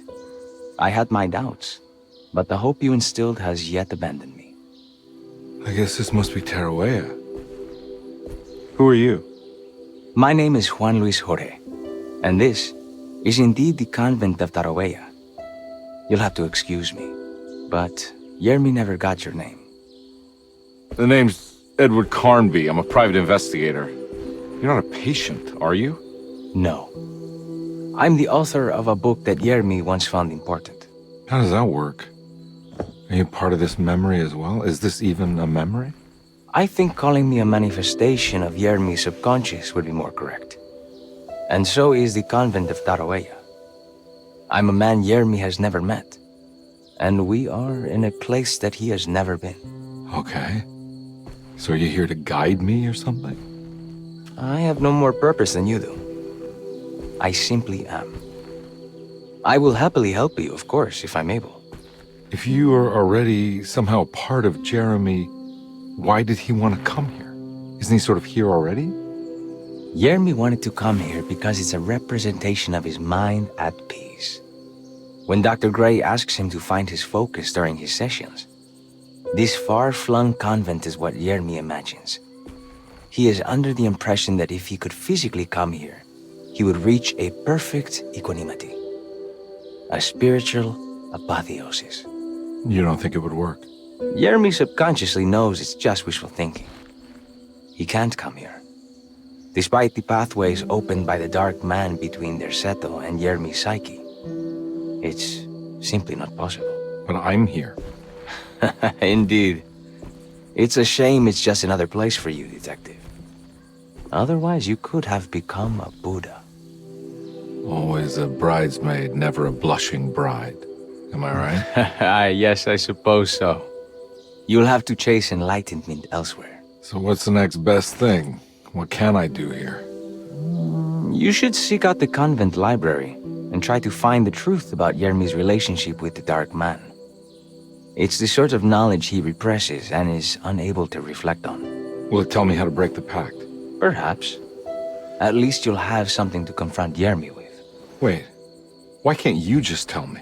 I don't know such things. You'd be better off consulting the text of Dr. Freud if you want such answers. No thanks, I hate shrinks. There is another thing you should know about the library.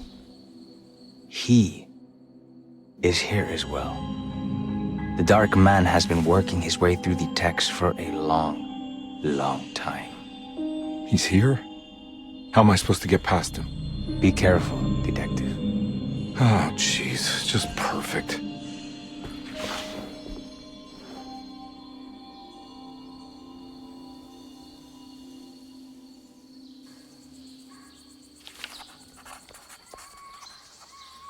Conby felt confused by the pleasant nature of Taroea.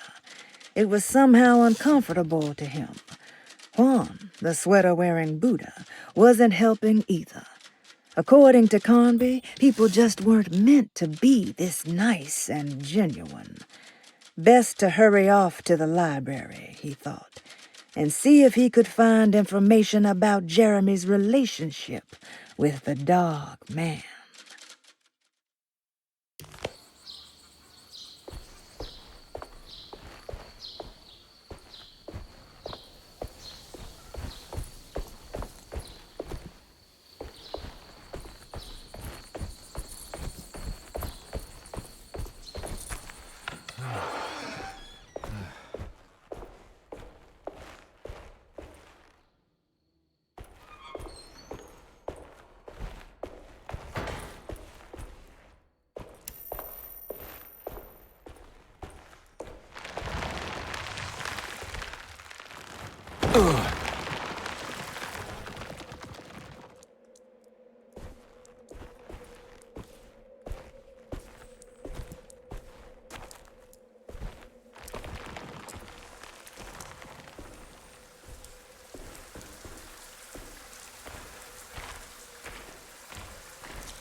There's something missing.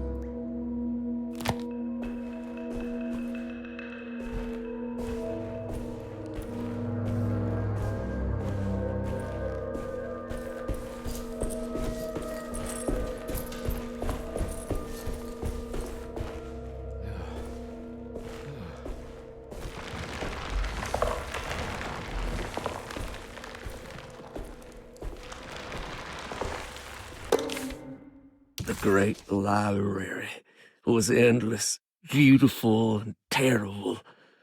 An Akashic record for the universe inside the mind of Jeremy Hartwood, now corrupted by a story forced upon him, told by a maniacal liar, an evil conjured by science and secrecy. I will suspend a room and lock away the foundation of his character. Its key will be left to the librarian, the only thing invisible to the Prowler.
It was in the hot autumn that I went through the night with the restless crowds. He was a kind of itinerant showman who held forth in public halls and aroused widespread fear. The New Orleans address of the event is lost, but I remember distinctly the Prext Shipping Company pressing their contribution. Hey.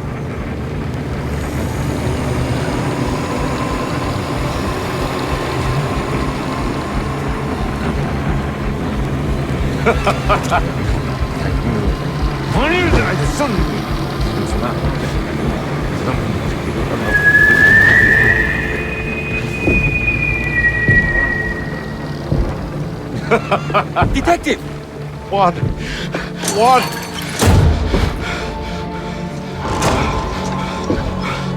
I hope you found what you were looking for. I fear there is no going back.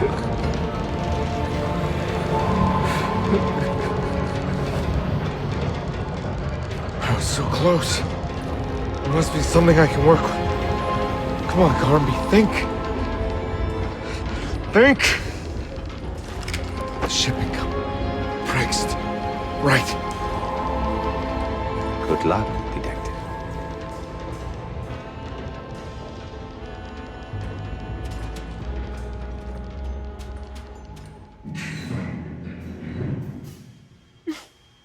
Well, thank God you're here, Detective. Sitting all alone in a place like this. I'd never live it down if the papers got wind of it. Hey. Ruth, right? Oh, don't pretend you don't know. I'm sure you have a whole file on me by now, Detective. I suppose we weren't formally introduced. I'm Ruth Talon. Miss Ruth Talon, in case you're wondering. Edward Carnby. Enchanté. Are you sure? I had too many already. Nice. It's good. I know. I have great taste, Detective. I heard you're trying to break Jeremy's promise to the Dark Man. Yeah. Do you know anything about that kind of stuff? No, but it makes you wonder. If he made a promise, can't he simply stand by his words?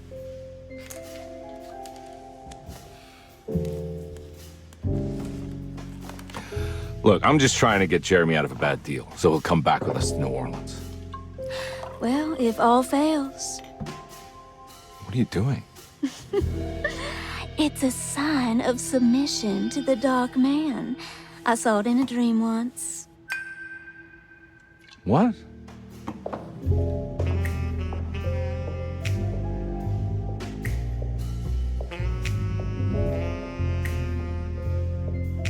You don't know the Prext Shipping Company by any chance? I do.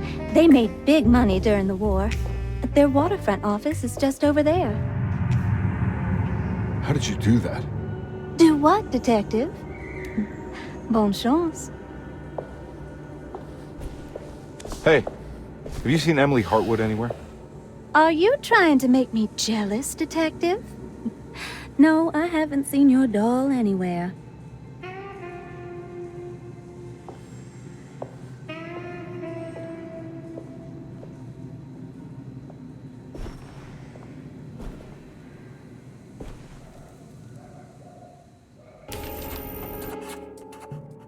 Somehow, Carnby was back in New Orleans, close to the docks.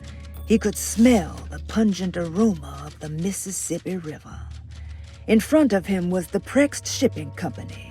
According to the book in the library, he should find the address to where Jeremy first met the Dark Man, inside. The book in Tarawea, the Dark Man is connected to a performance that Jeremy went to somewhere in New Orleans. I'm sure I can find the address inside.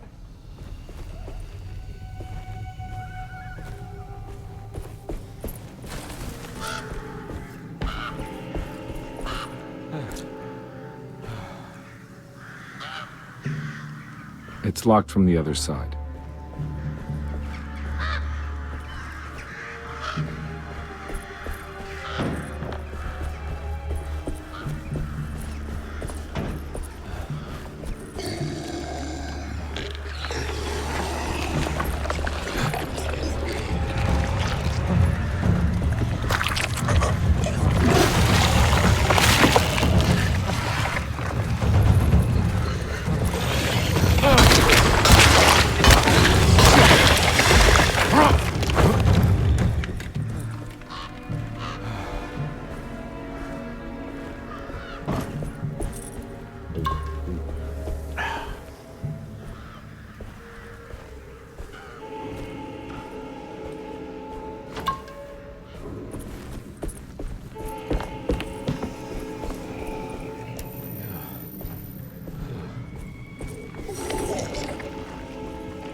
Okay.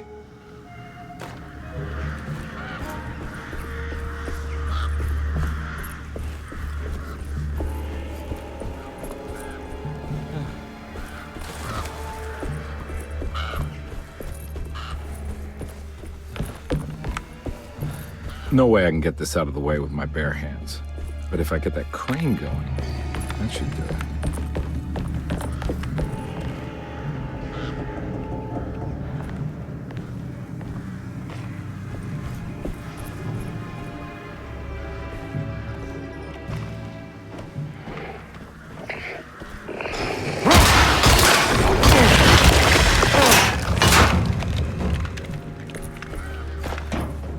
I need the key.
Ugh.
inside the warehouse. The office must be upstairs.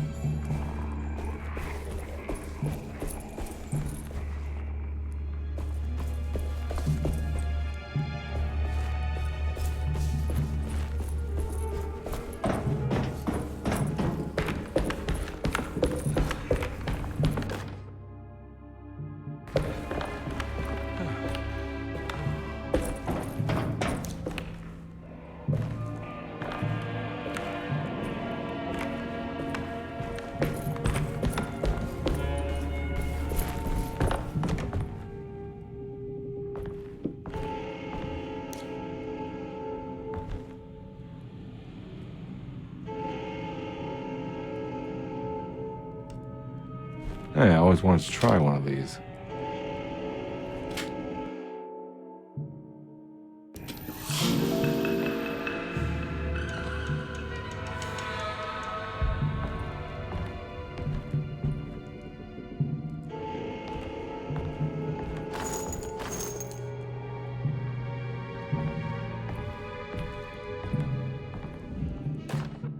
Our ship was raided while in dock.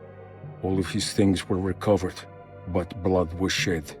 Several men were carried into the Mississippi River and drowned by ones who live in the deep. All items have now been signed and delivered. Now best keep the papers safe. What is left? Later is right, and hell is back again.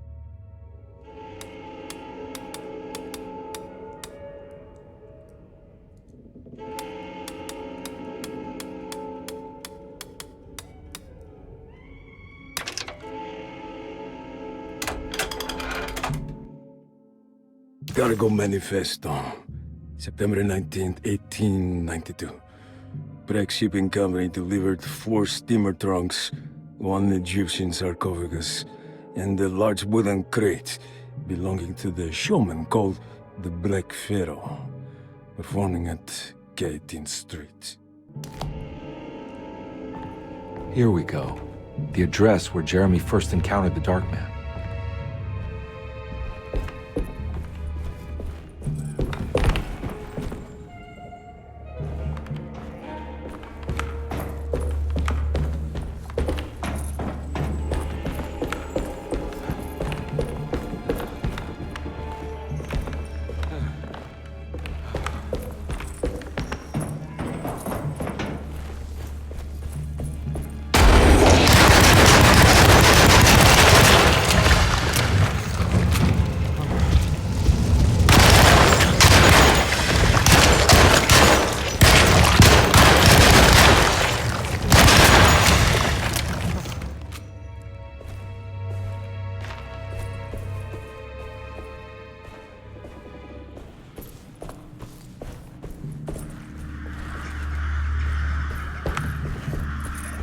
Looks like the fog cleared up.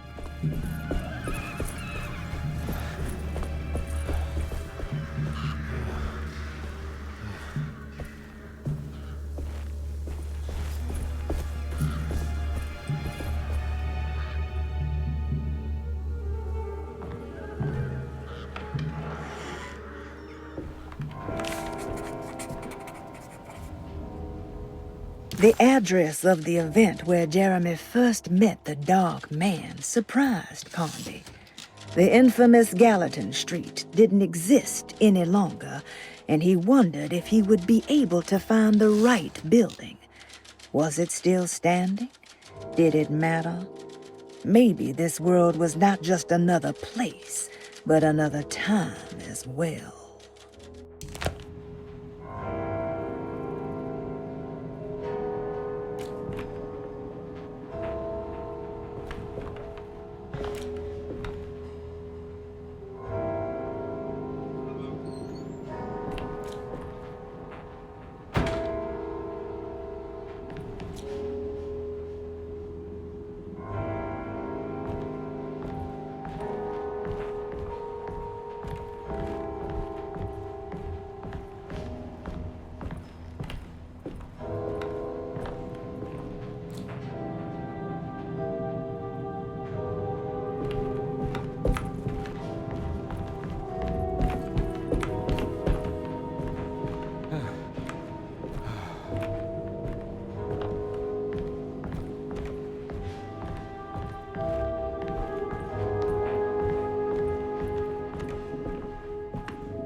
You want to tell me what this is all about?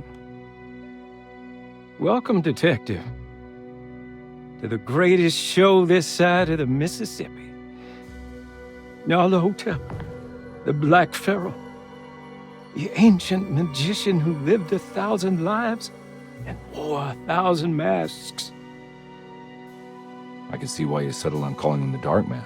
Saves your breath. So, you got scared by a stage magician, and now he's living inside your head.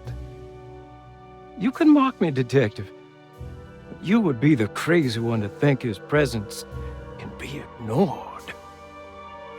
Look where we are!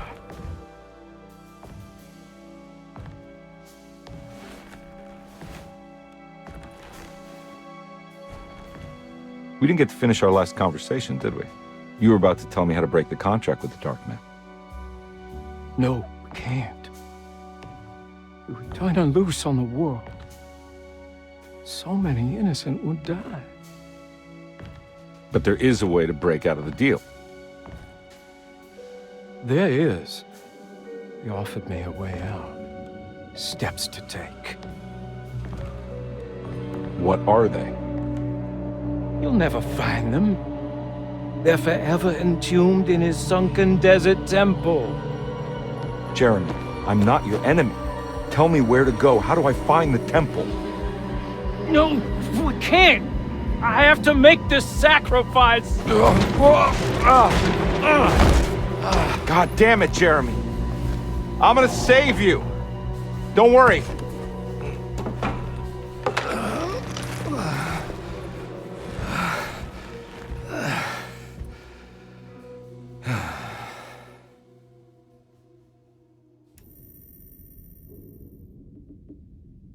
How do you save someone who doesn't want to be saved?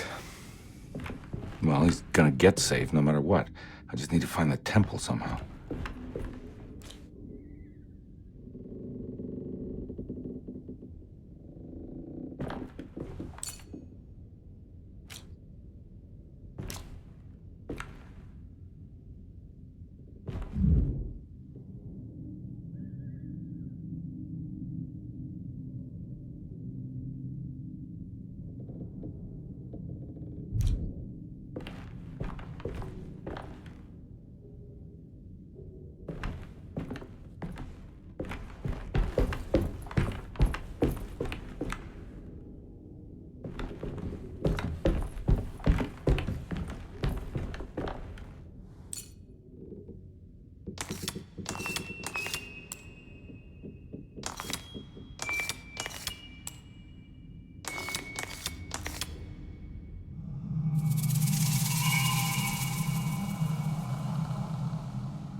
Conry found himself in a vast and dark desert.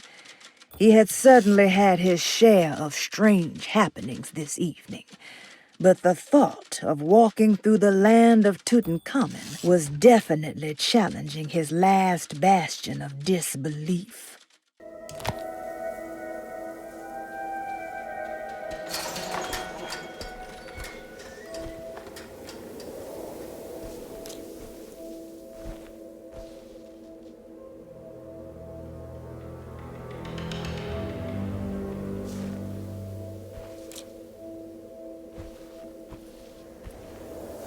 Oh.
A sunken desert temple. I better get down there.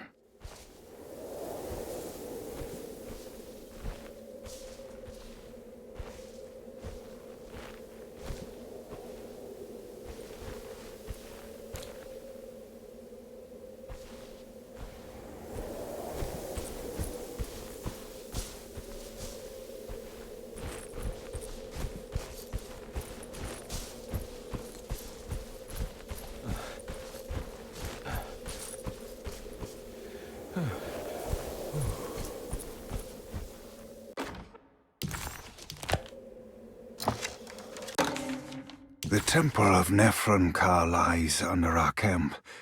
Despite all efforts, that unholy site did not collapse, but sink beneath the sand. The pharaoh is long dead, his name meticulously stricken from all ancient writing. But that stage meant for blood and terror remains. The temple is said to be lightless, built to harbor all the haunters of the dark found in the very depths of our universe. Calling on the gods meant creating a bridge between our world and theirs. The terrible Aldebaran of Taurus, the Black Sun, was seen as the most important star in the night sky. Because, according to the Kitab al-Azif, it was said to be the home of that crawling chaos known as Nyarlathotep. Through ancient mechanisms, it was said that the priests could open shafts channeling the light emitted by that strange stone called the Shining Trapezohedron. Several streams pooled together above the statue of that dark man would then be sent through space towards the Black Sun, a message to the gods. The gifts bestowed on the sender are completely undocumented, but often assumed to involve dark blood pacts, where souls are traded for malicious miracles.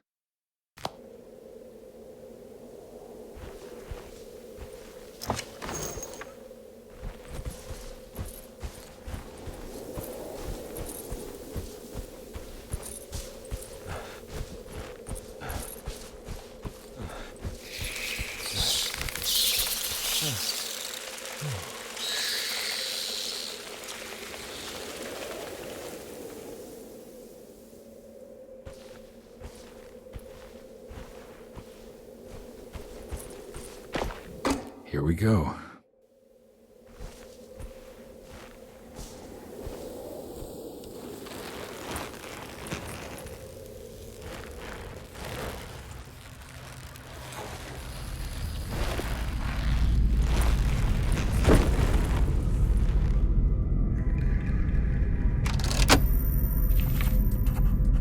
The Dark Man's temple was buried beneath the sand, a cursed and dark place.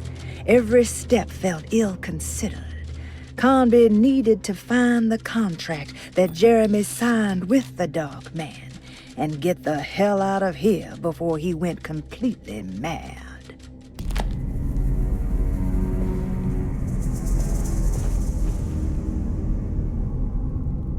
It's the star constellation from one of Jeremy's books.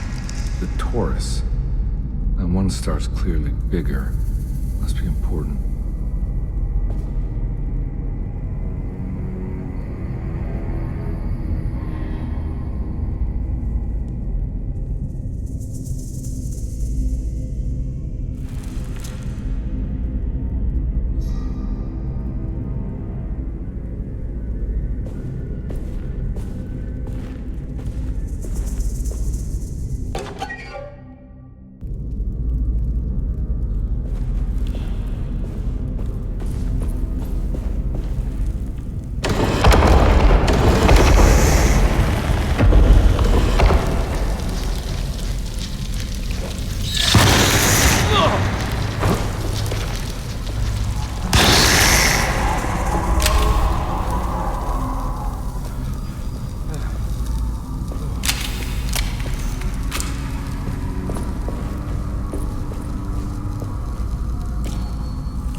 something missing.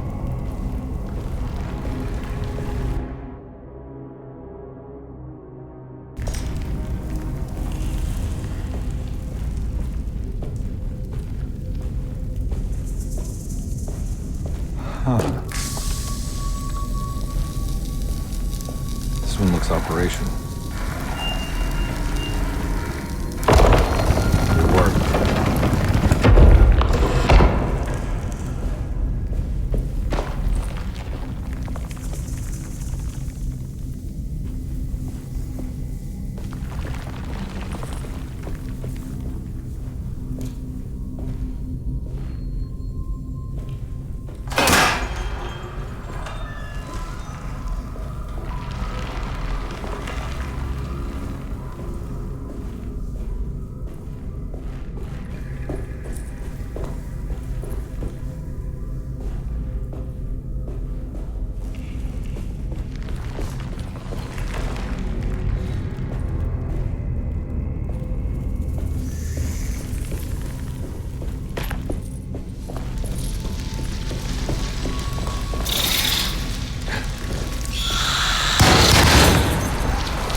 It worked.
feeling this is where the contract is hidden. But how do I get to it?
This is ready to collapse.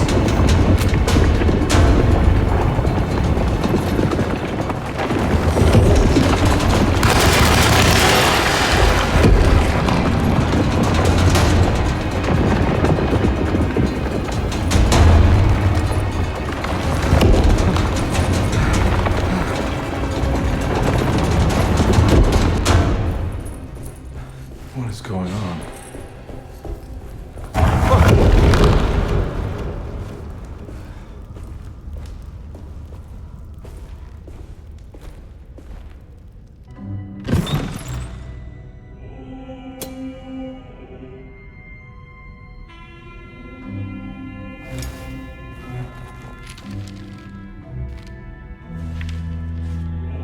Acknowledge psychological trauma, breakthrough barriers of self-deceit, temperamental behavior. These are the Dark Man's terms. The contract. Huh?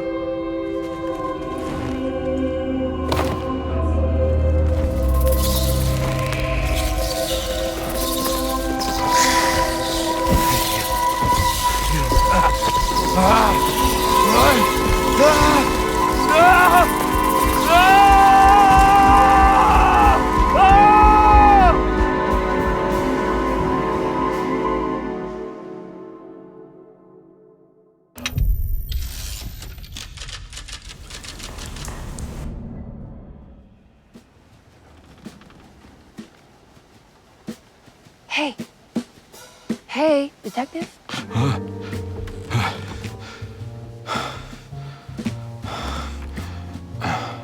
What are you doing? Oh, I found some. Great. Was it alcohol? God, no, I just got the wind knocked out of me.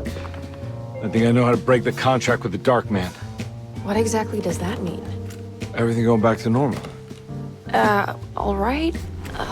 I found some more information on Derceto and the patients. There are some seriously strange things going on here. I'm pretty sure 2 of the patients are dead and maybe even the clerk. Oh, yeah. I kind of just gave up on worrying about that. Well, just keep your eyes open, I suppose. What were you doing again? Jeremy made a pact with the Dark Man to keep all the madness locked inside Derceto. All right. I'm gonna break it. I just have to... Where is it? Where's the talisman? It's around your neck? Ah! I worry, Detective. Don't, I'm fine. I worry that you're not much help on this case. At least you're a good distraction. Trust me. You're getting your money's worth. At this rate, I'm an absolute bargain.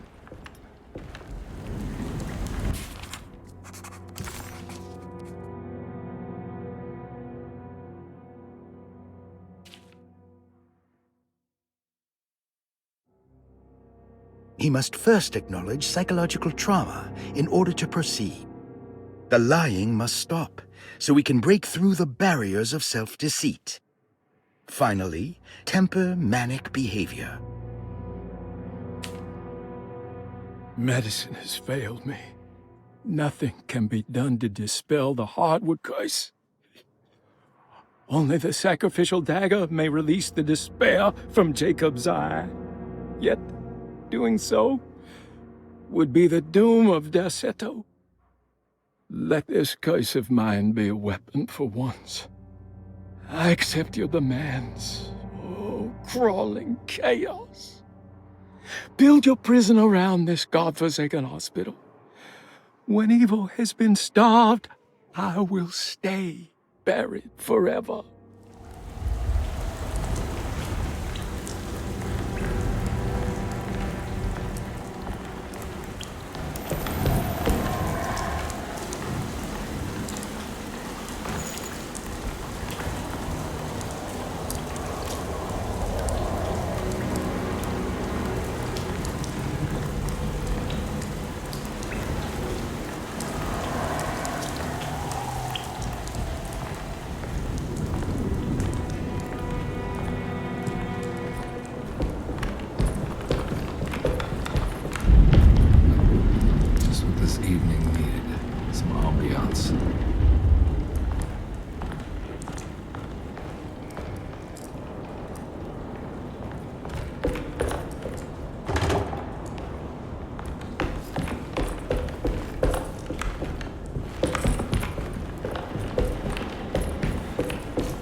I need the key.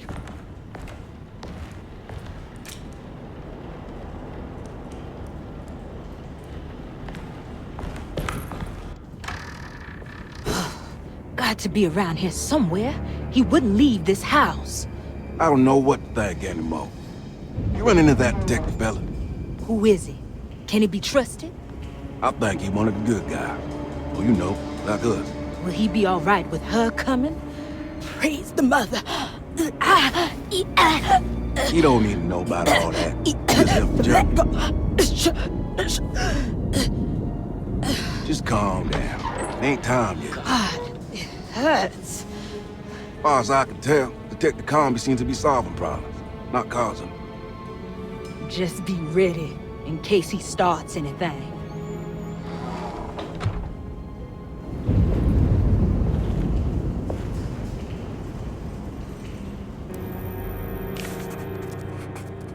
The 2 orderlies still hadn't found Jeremy, Conby figured this was good news. Emily had reminded him about some strange deaths at Derceto, and Conby wasn't sure who he could trust.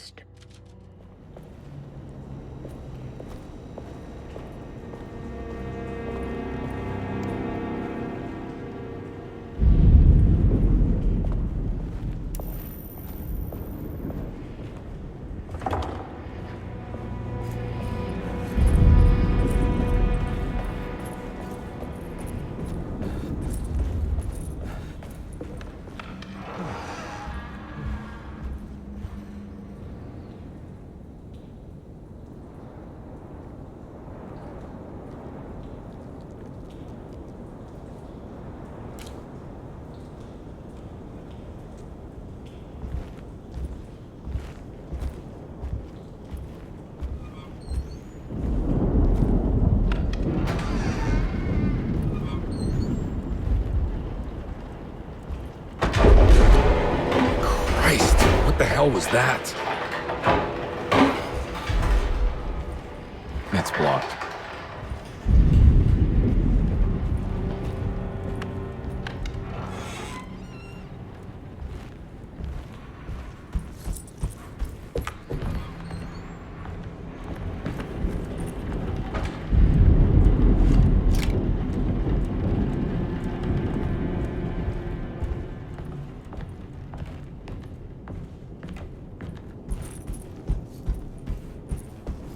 It's blocked.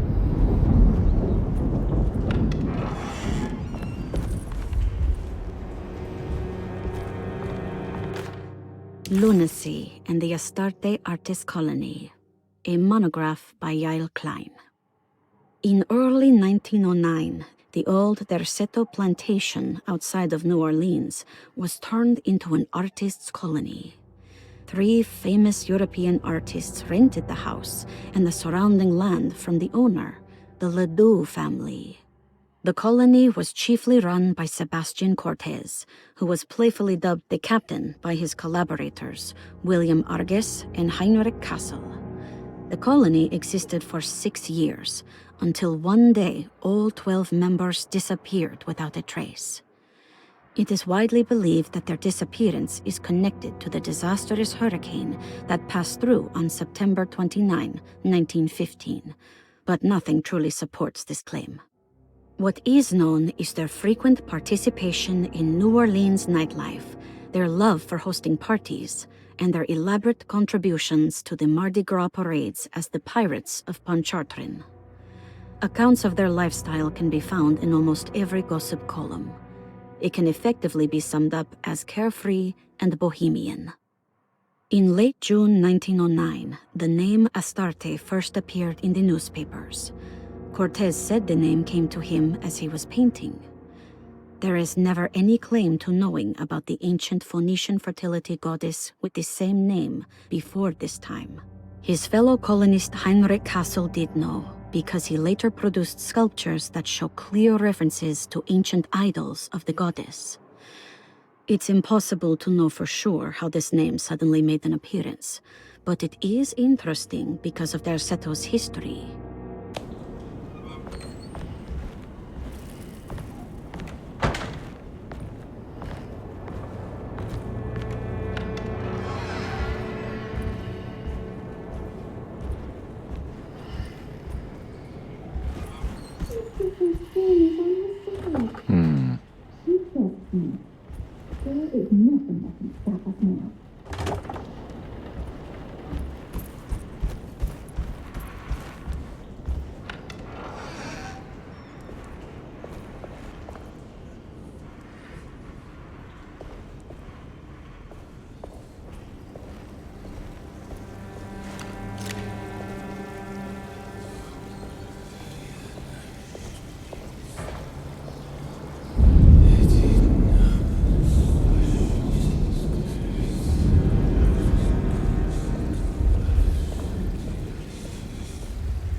Detective Conby. Good to see you again. Solved your case yet? I'm trying. Hey, Grace, you okay? Oh, she is just peachy, Detective. Are you looking forward to the Feast of St. John, Grace? I can't wait. Kids, ain't they great? What exactly are you planning for tonight? Oh, not much.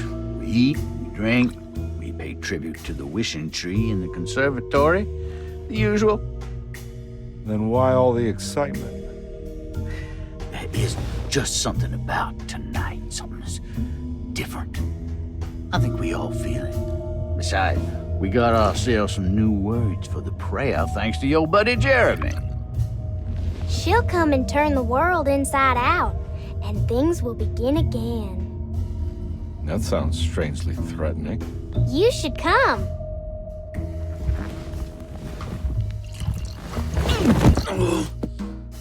God damn it, Grace. Stay put for once.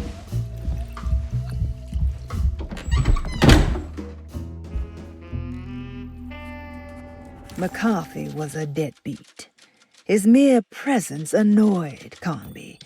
It was like watching the worst version of himself mock him by simply being worthless. While Conby enjoyed watching the child outplay the drunkard, there was something terrifyingly familiar about Grace. It was taunting him, like he was supposed to remember, but couldn't.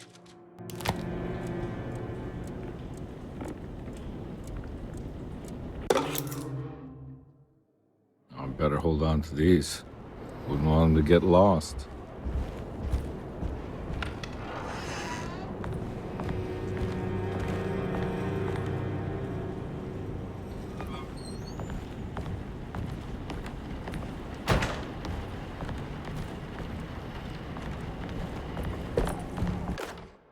Jeremy knew that the only one who could help him now was the guest in room number 3.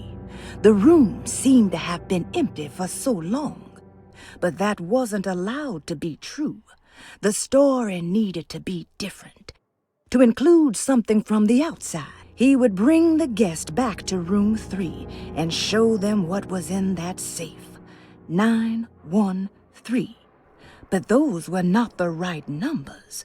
That was the combination for the safe in the clerk's office.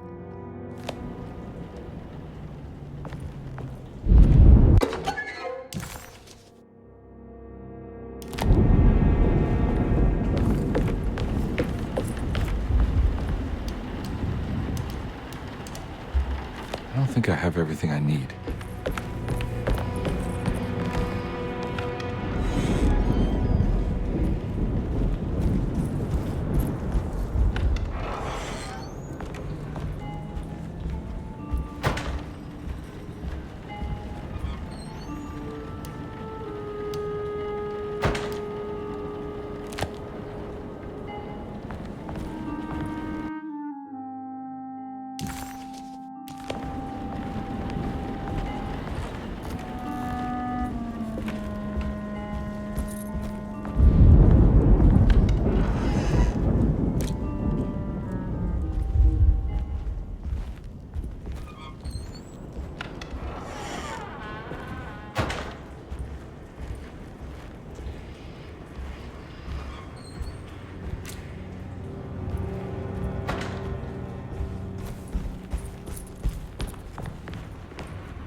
There must be a spare key to Dr. Gray's office in here somewhere.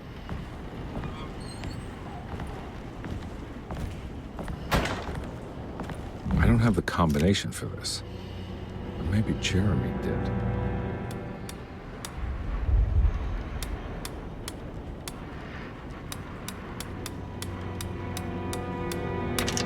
It worked.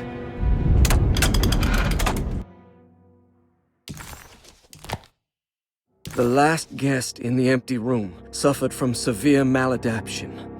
I must write this down, because if I understand the condition sufficiently, it could make me deny this fact at a later date, and there is reason for me to think I may come to suffer the consequences from this dysfunction, as some who came in contact with the guest seemed to adopt a new worldview in which everything was predetermined but broken. Upon accepting this worldview, some memories became unmanageable and later rejected.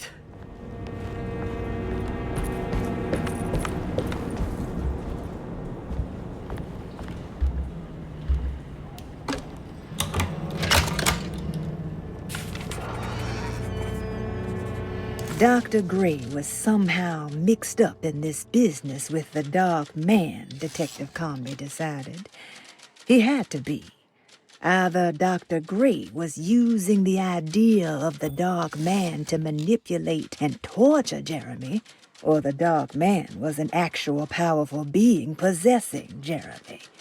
And in that case, Dr. Gray was simply a stooge. Maybe both could be true at once.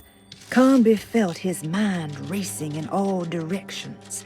No matter what, he had to find a way to break the pact. That was what Jeremy said was needed.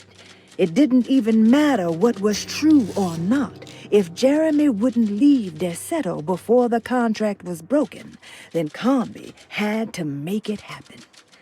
He just wished the steps on the contract made a little more sense. Dr. Gray's office, all to myself. Let's see if we can figure this guy out.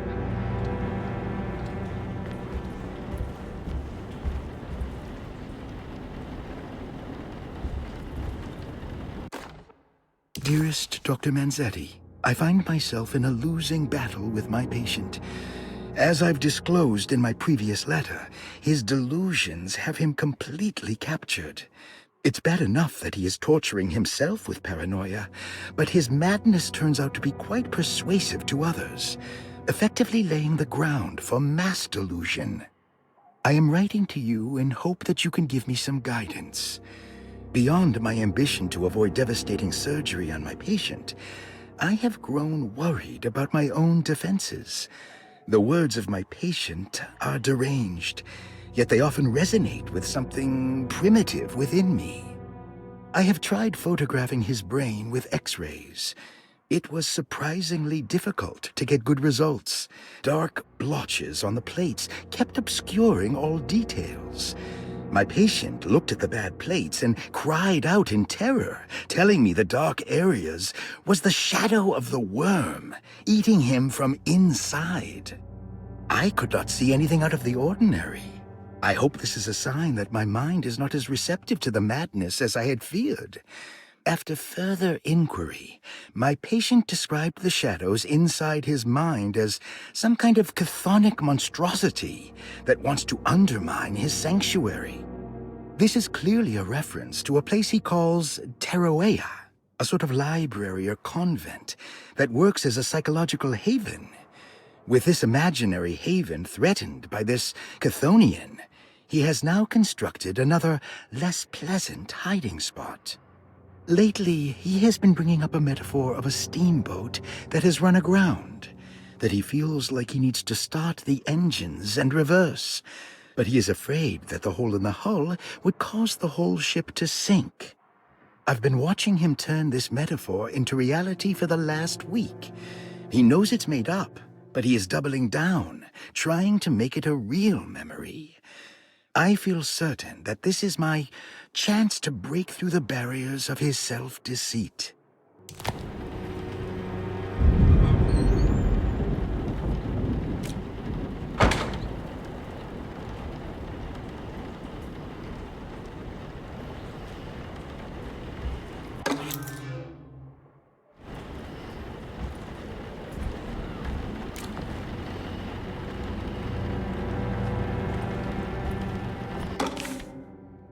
This is where McCarthy has hidden my favorite young.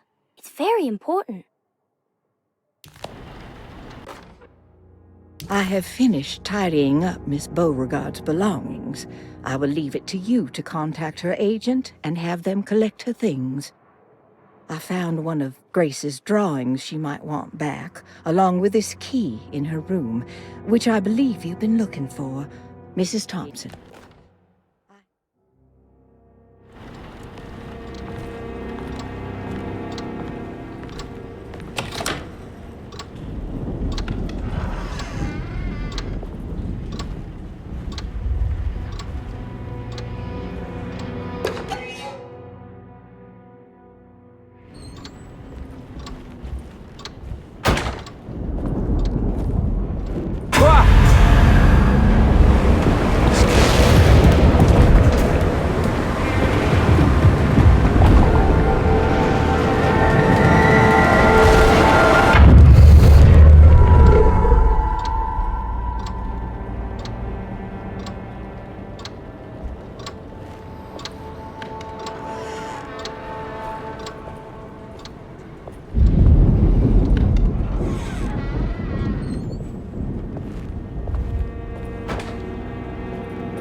There's something missing.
I need the key.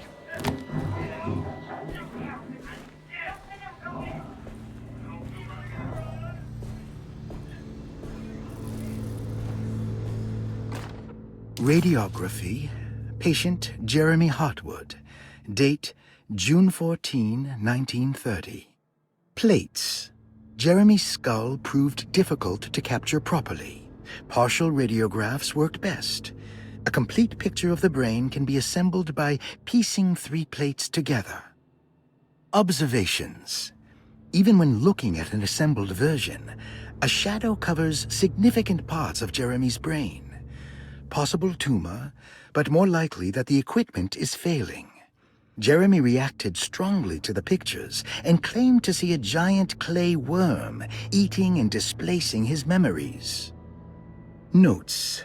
While this exercise has left me nowhere closer to an answer, I feel confident that a Burkhardt lobotomy should sever all necessary parts.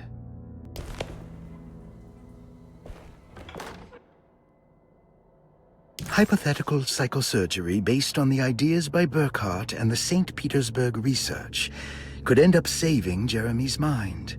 Severing the connections around the frontal lobe would certainly solve most mental afflictions. The procedure would be brutal in performance, as well as in efficiency. An ice pick pushed through the edge of the eye and into the skull would untether the nerves like Alexander cutting the Gordian knot. As this would likely leave Jeremy in a very different condition, all other paths should first be explored. The medical instrument I would need for this lobotomy is missing, and I should have Waits order a new one.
Don't mind if I do.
That's better.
Dr. Gray had been putting Jeremy through some thorough medical investigation. He was trying to break through Jeremy's stories and get to some truth, just like Comby was. Could Dr. Gray have been trying to break the contract as well?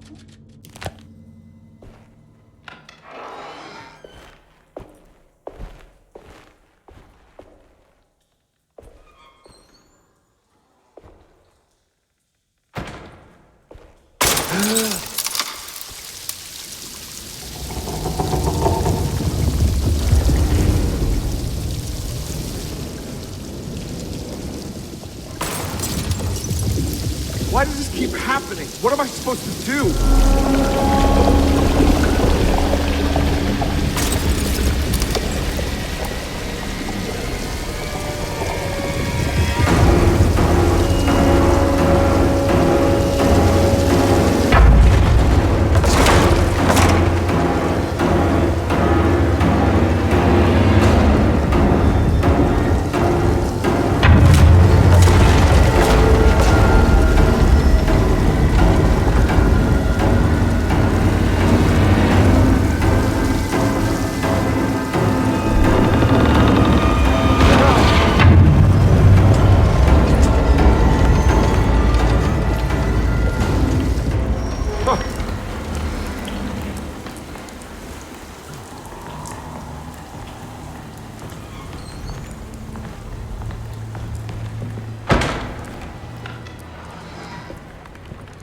And we're back here.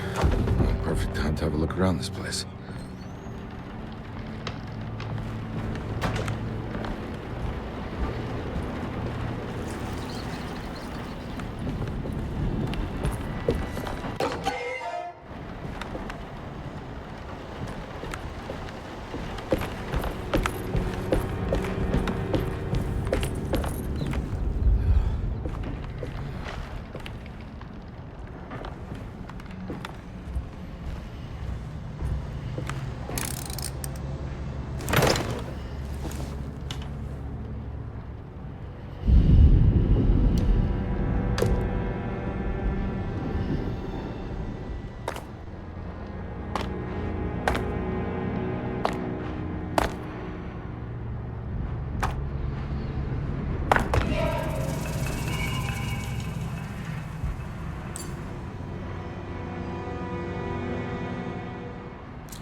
Is this...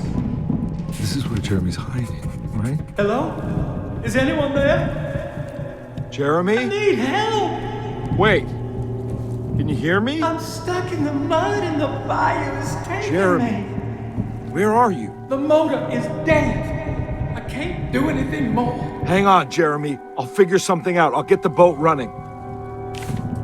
Jeremy was calling out for help, but Conby couldn't figure out where the voice was coming from. For a moment, Conby wondered if the boat itself was Jeremy, or if he was below it somehow. It didn't matter right now. Jeremy was clear on one thing. He wanted Conby to get the steamboat running and out of the mud.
The boat's wedged itself right into the bayou. If I get the motor started, I could try reversing back into the river.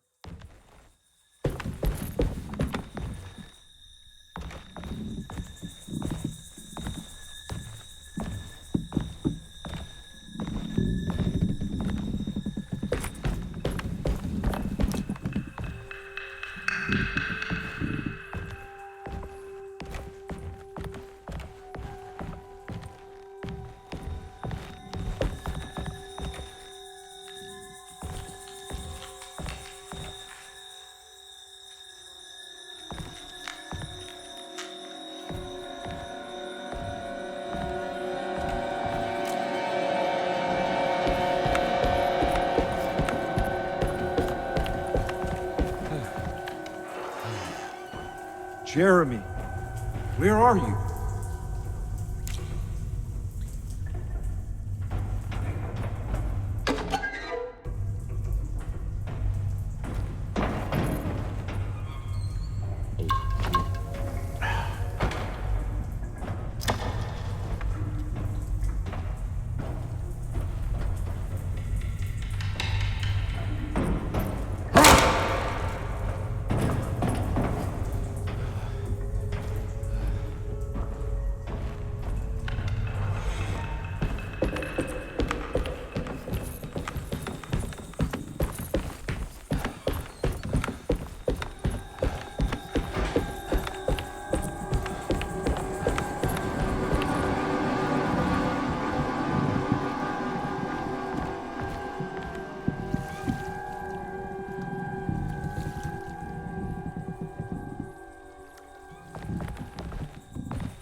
The winch is powered by electricity.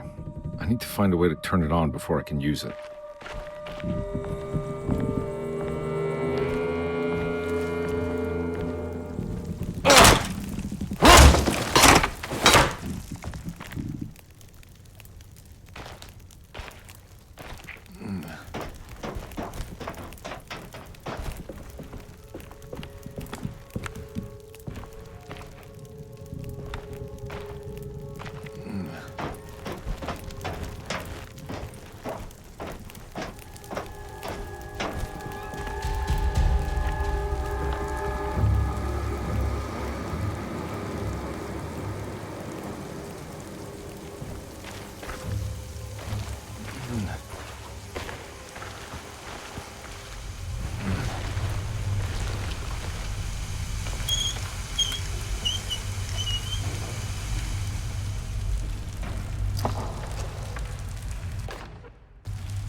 This definitely needs fuel.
Out of bullets.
around my neck, and then I strangled all life from my body.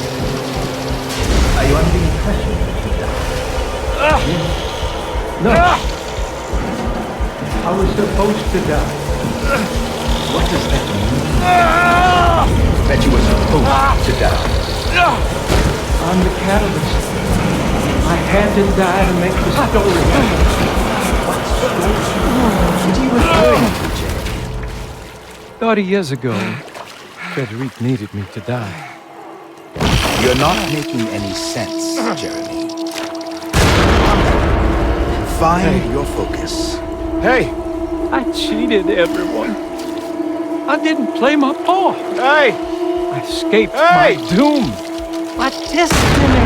Again, find your focus. Hey, I'm right here. What the hell is going on? Now everything is wrong. Nothing is in place.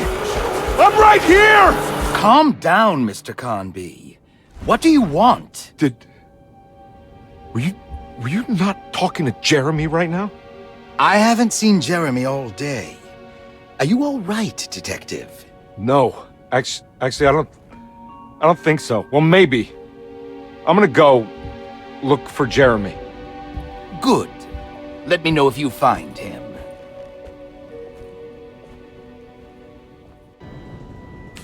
That was Jeremy's self-deceit? A steamboat stuck in the mud? I'm not gonna pretend I understand any of that. What a bunch of psychoanalytic nonsense.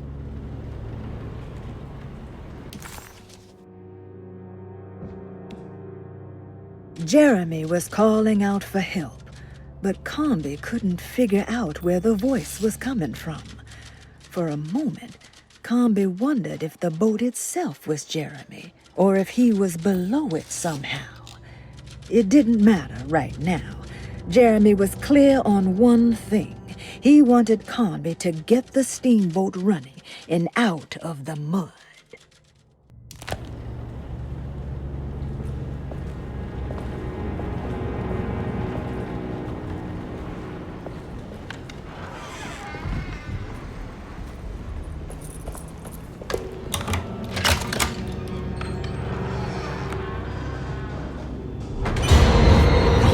No.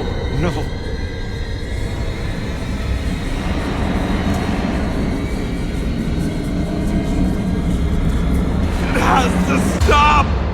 I gotta make it stop!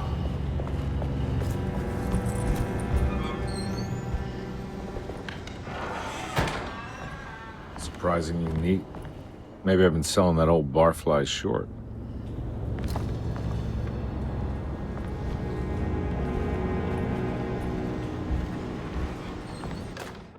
Sometimes, I think this place makes me worse. That Derceto might be my grave. A coffin made of ostentatious architecture. A Taj Mahal for the drunken depressed. There's something about Derceto. Something about Dr. Gray. Like we all pretend that we're here to get better. When in fact we are here to be forgotten.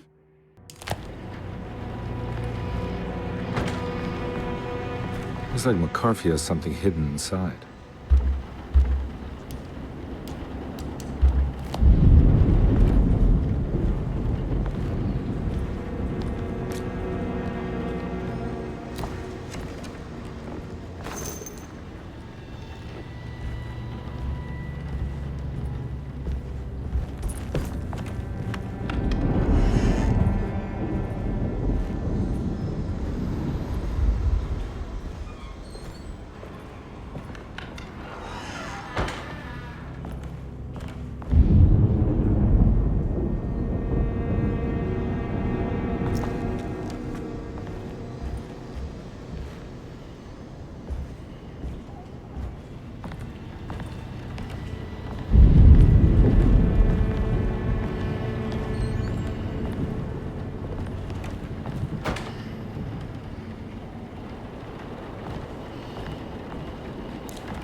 This is my room.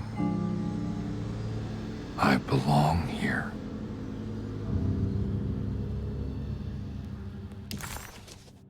The empty room always felt familiar. It had a mild fragrance of crushed leaves and wet sand that somehow convinced visitors that they belonged. It wasn't real, of course, but it was more real than many other things you could find.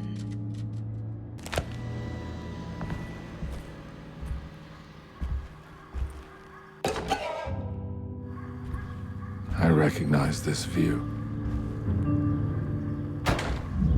I know the combination. I carry it with me.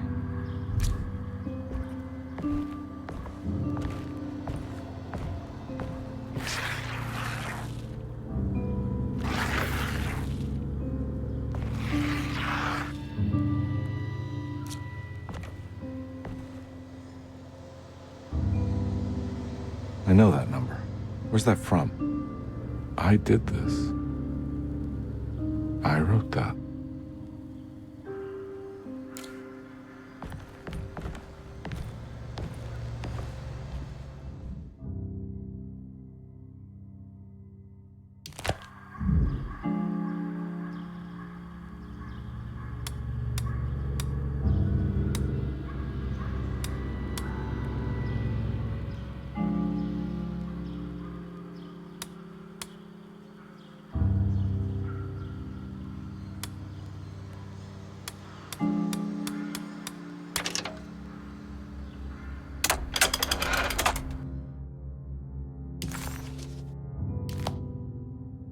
Detective, I have made many discoveries in my case. The child we want is safe, thanks to good people like me and you. We're so similar, but you don't see all the things I do. To find your man, Jeremy, you also need to look for the girl. It has always been that way. The young deliver us all. You should have a look in my room. There's a piece of the puzzle you will need. Take care now. My coffee. How long have I been here?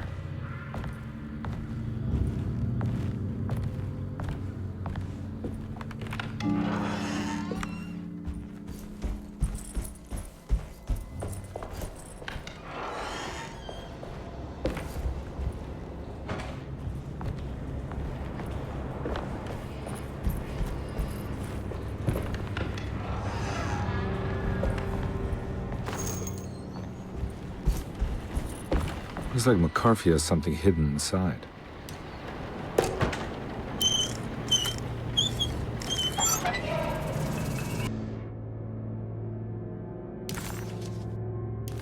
Why would McCarthy lock this up? Was he trying to keep Grace from completing the shank? If so, couldn't she have just made another drawing?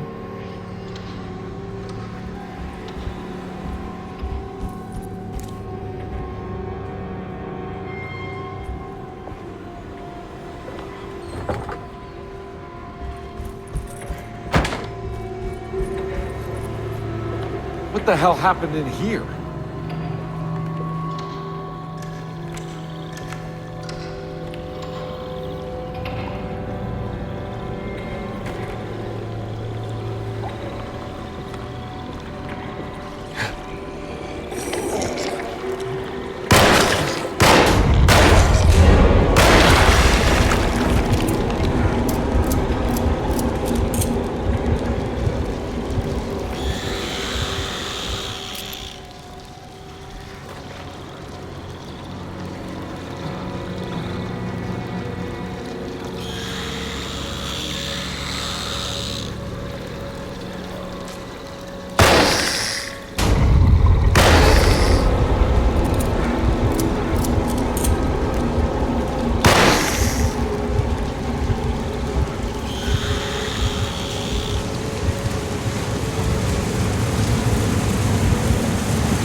This looks familiar.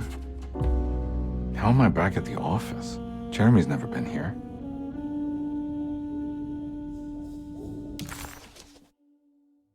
He was back in the French Quarter, his office to be exact, a place Jeremy had certainly never seen.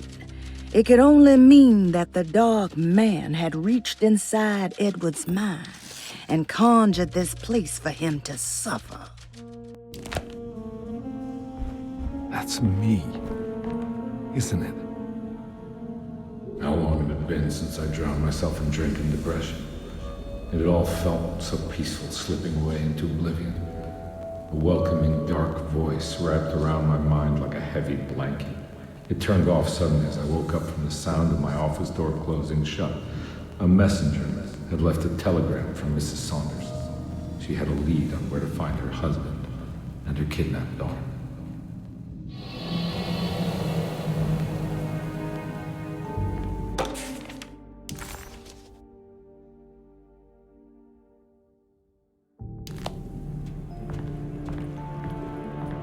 God, I used to drink so much back then. When was this exactly? What case was I working?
I think I need to figure out where I'm going first.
I remember this case. Some kid got taken by her father, headed out of state, but he had made a mistake by selling a painting that his wife actually cared about to a collector named Thornhill to fund his venture. That's how I tracked him down. At least I think so.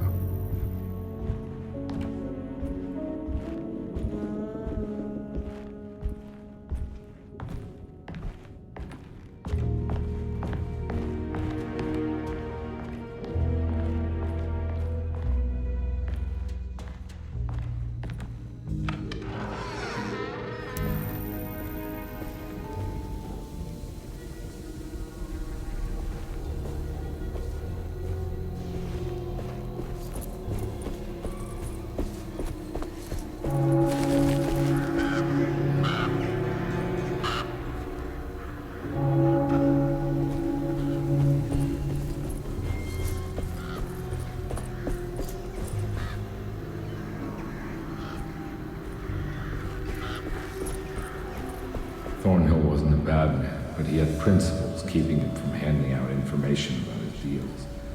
So it needed some convincing.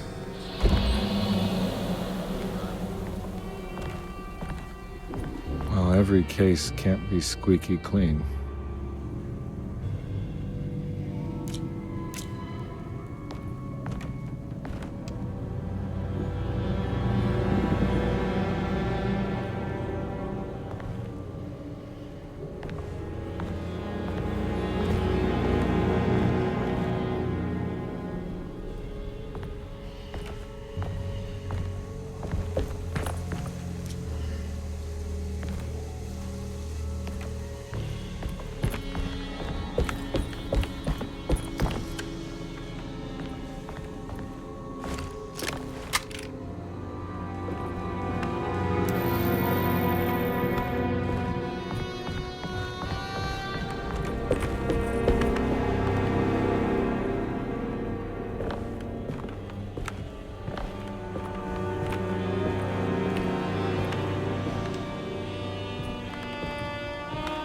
Mr. Saunders had sold a valuable painting to Thornhill, hoping the money would carry him to wherever he was going. The painting, now leaning on an easel in Thornhill's bedroom, had a certain mesmerizing gloom that seemed to call out to me, telling me I was needed for something important. I felt myself falling into the painting, only being brought back by Thornhill, thrusting an address to a Hotel St. George into my hand and asking me to get the hell out.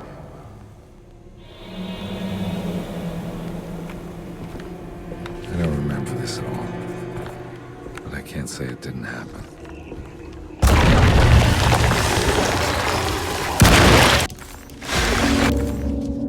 The kidnapper had sold a painting to Thornhill, the collector, to pay for a car and enough gas to get out of Louisiana.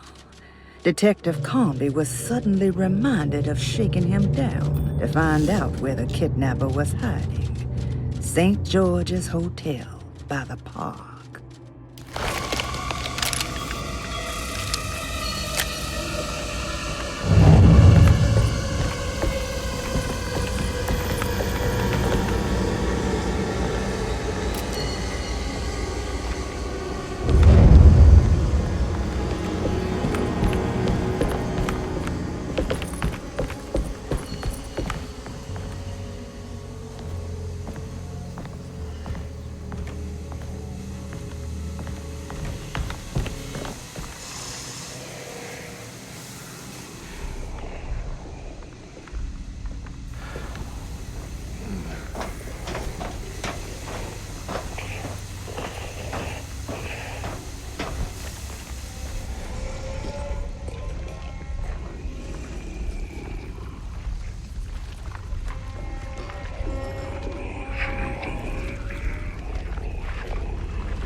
On my way to the hotel, the Morton gang caught up with me. I owed them money, a lot of it. I can't remember what for. Probably some dumb gambling debt growing in size for each payment missed. I punched one of them out, and I sent the others packing. It was a stupid move. They'd be back.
I had found him.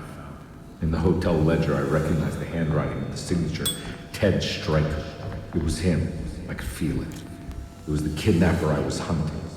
I put on my knuckles and hurried up to his room.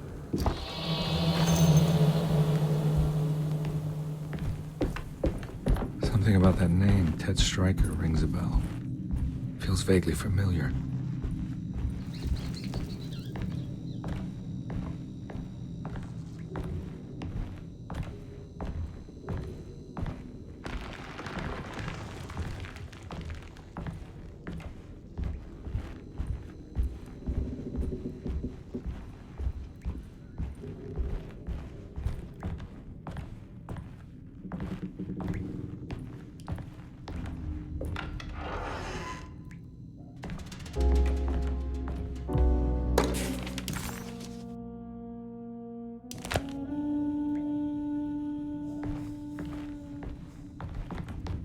I recognize this room, but I didn't catch up with them here.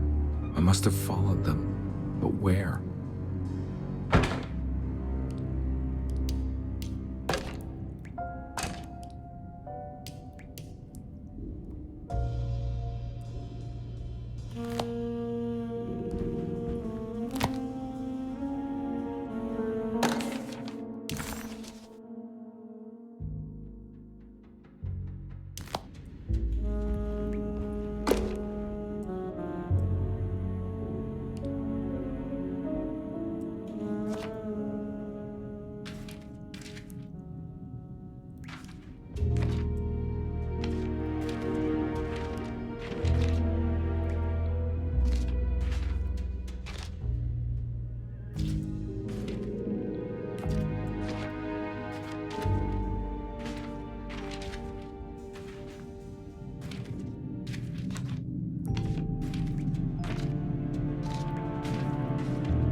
That's right, he was running away, ditching his old life and marriage in New Orleans to find something better in Tallahassee. And he took his daughter with him against the will of the mother. That's why she hired me. But I stopped him. I caught up with him at the Pearl River Bridge.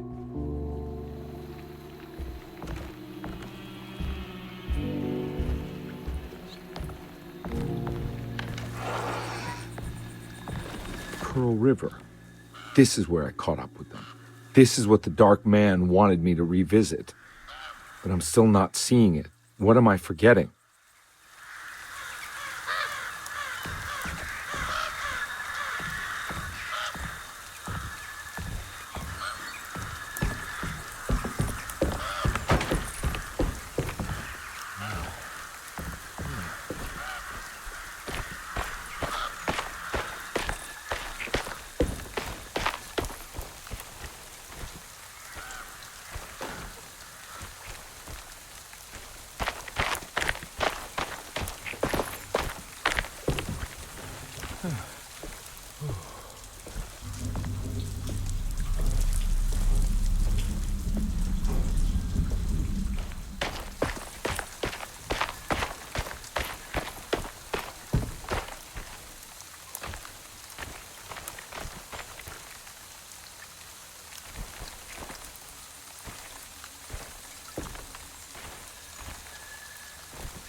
can't believe I didn't recognize you.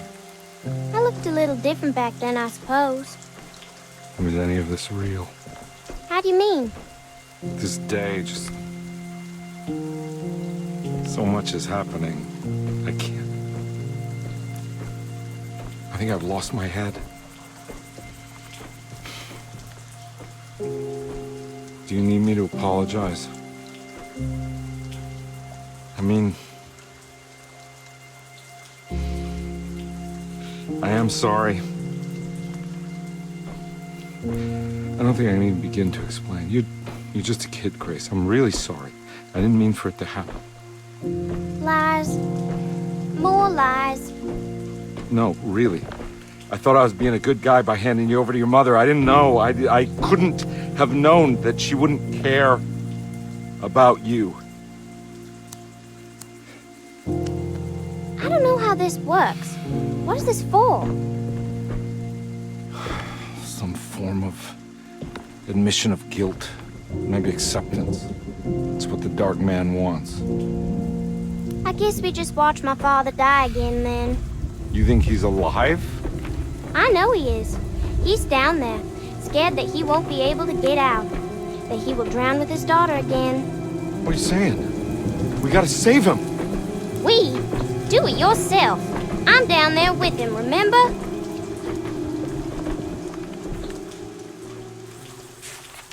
Can I really save them? This all happened so long ago. I have to find a way to get down there. I have to see it with my own eyes. It was the boat at the house where I entered. If I can raise the bridge, I should be able to get to the car. Comby had run their car off the bridge. He pulled Grace out of the sinking car, but left her father to drown. He could have saved him. There was time. He just chose not to. Instead, he took Grace back to New Orleans and collected his paycheck.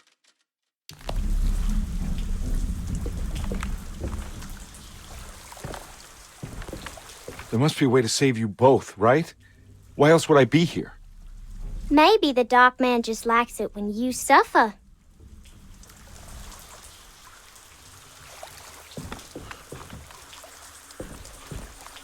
Don't worry, kid.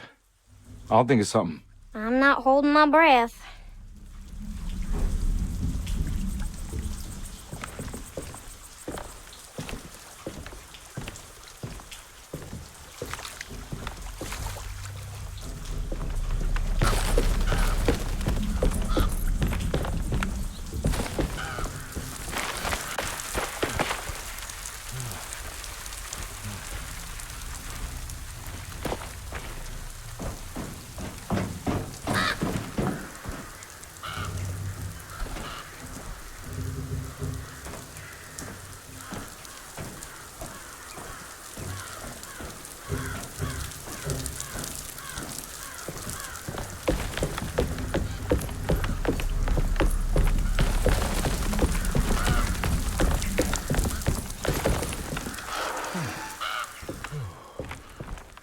This must be where the bridge is operated.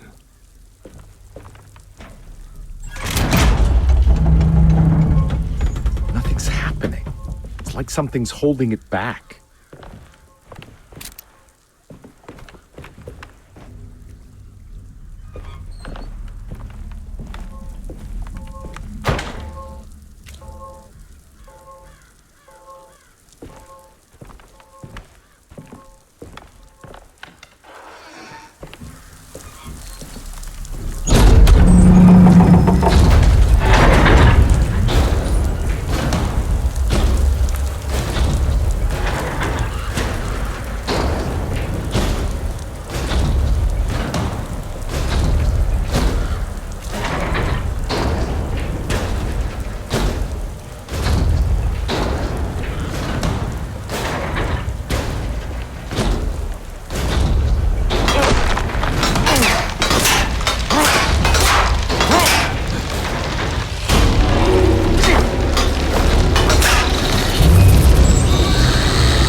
God, Carnby. Are you okay?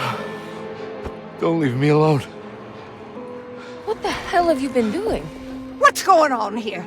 Look at this mess! I'm sorry, Mrs. Thompson. Don't make me kick you out of this house. Now get out!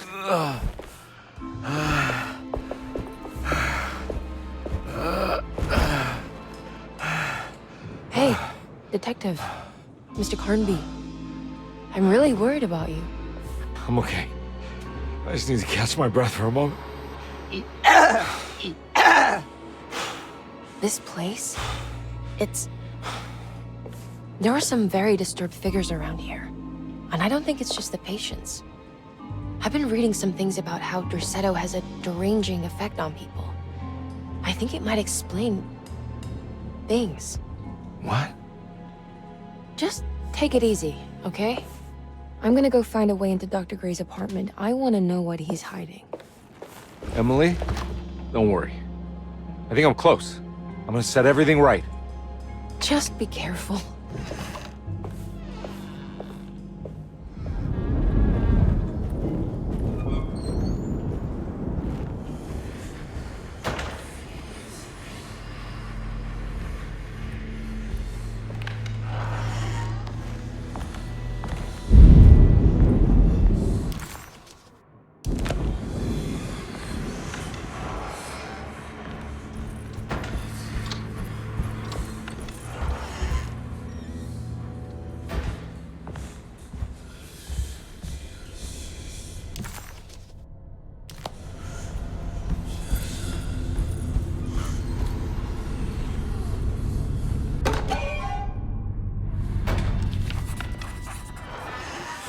Detective, am I glad to see you. Lock the door, will you? I don't think Dr. Gray would appreciate us snooping around. What's going on here? This feels so strange.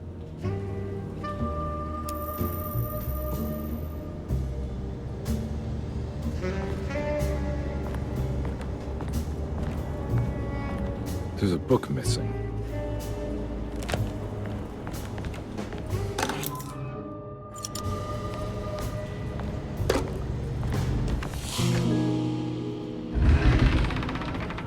What did you do?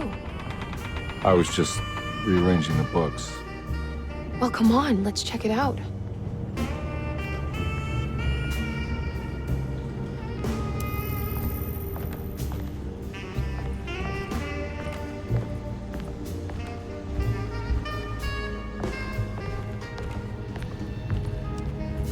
I think I'm beginning to understand.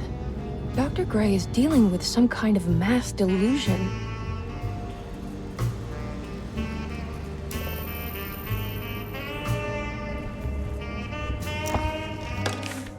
Good to finally meet you, Mr. Hartwood. I'm here on the behalf of your brother Philip. You were expecting me, weren't you? Yes. You're from Derceto, no? That's right. I just wanted to ask you a few questions to see if there is anything I can do to help you and your family. Okay. I understand you're full of imagination. You make up a lot of things. I suppose. And you obsess over them, blurring reality and fiction. Sometimes. Do you want to tell me about the Dark Man? No. No, I don't. That's all right. Perhaps there is something else you can tell me. Something you know to be made up, but you hold dear.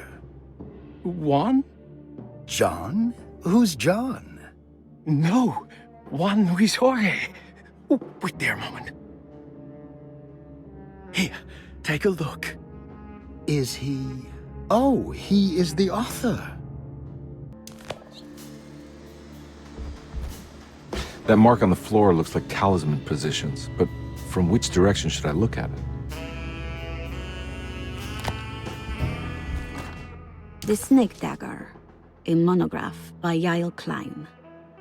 In Ludwig Prin's book on pagan rituals called The Mystery of the Grave, as translated by Nicholas Vachy, there are several references to a sacrificial dagger called the Snake Dagger.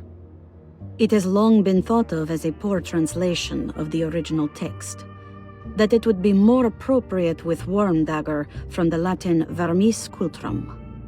This seems natural following the recent consensus that the original title of Prin's book, De Vermis Mysteris, should literally translate to the mystery of the worm. However, this would take away from Vahi's great effort at translating the underlying meaning of the words and revealing several cultural beliefs. While Prin certainly was using the term worm as a symbol or synecdoche for death and the dead, which is made clear by the contents of the book, in the case of the dagger, we shouldn't be too hasty to dismiss his translation. Reading through Vahi's correspondence with his patron, it appears that he had more than just the Latin text at his disposal. Vahi had dug up Prin's living relatives and uncovered several cross-referenced historical texts and an actual snake dagger. The dagger was dated to the early Middle Kingdom of Egypt and had such a clear shape of a wave that Vahi considered calling it the sinusoidal blade. Knowing the full story, it seems prudent that he chose to translate it as snake and not worm. There are several reasons why this choice of word helps us understand the pagans that Prin's book attempts to describe.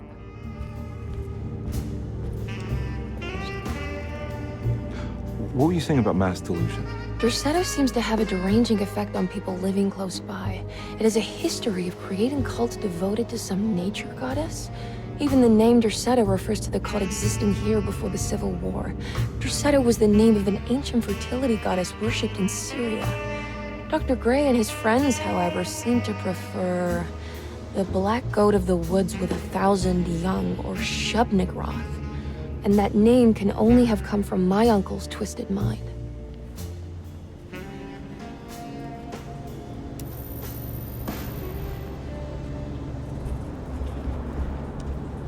You think all of them are in this cult business? Even Jeremy? I'm not sure any of them have a choice at this point. We just need to find a way to stop all of this.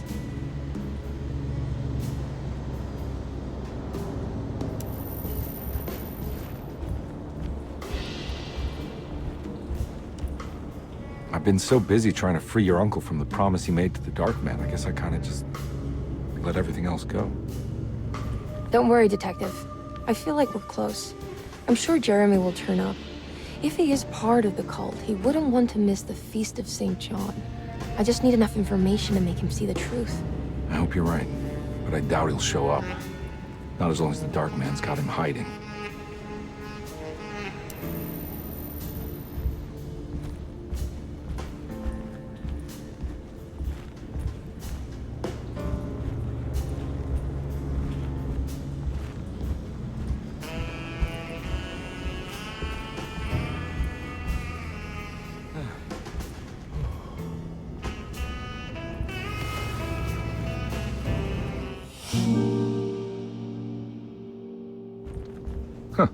Has that been there this whole time?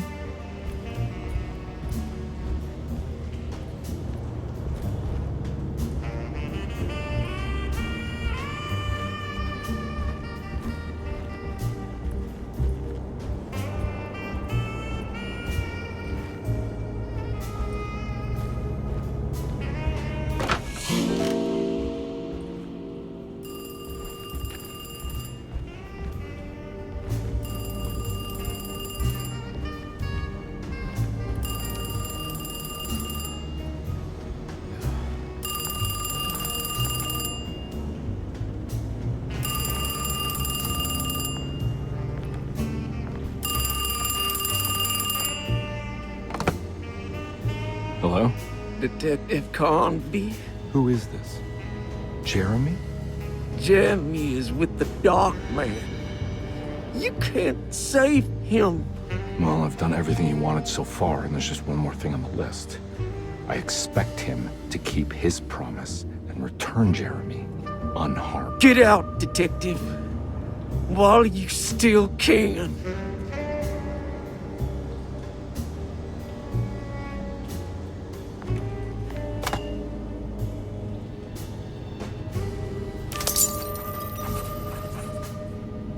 Detective Carnby wanted nothing more than to make sense of it all. But clearly, that was not in the cards right now.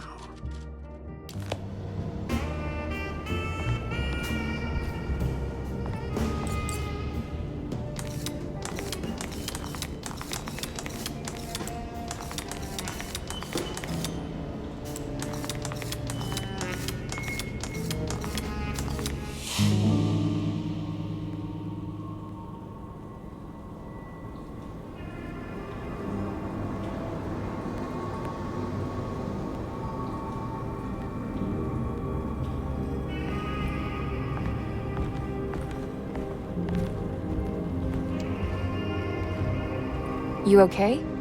You look a little frazzled.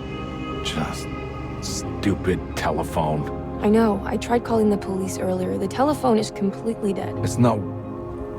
Yeah, no, the telephone isn't working.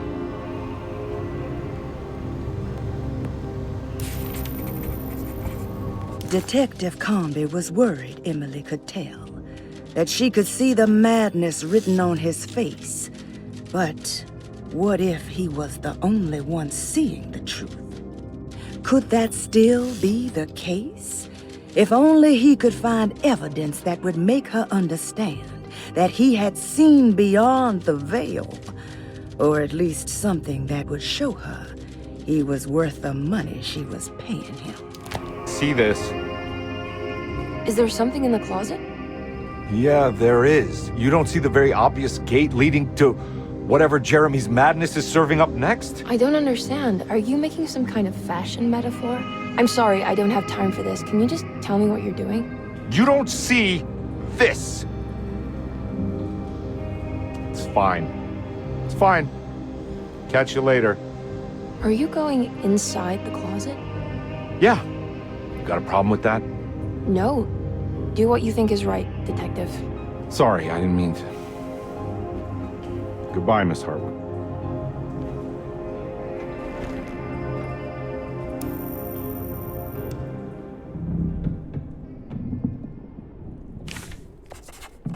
Disheartened by his failure to make Emily understand what he was doing, Detective Conby actually felt better seeing the frozen hell before him.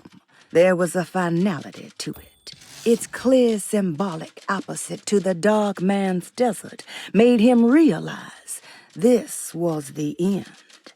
Soon it would all be over.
Found the ancient stellarium perched on a cliff facing the Arctic Ocean after a day of sailing due north of the Eskimo encampment.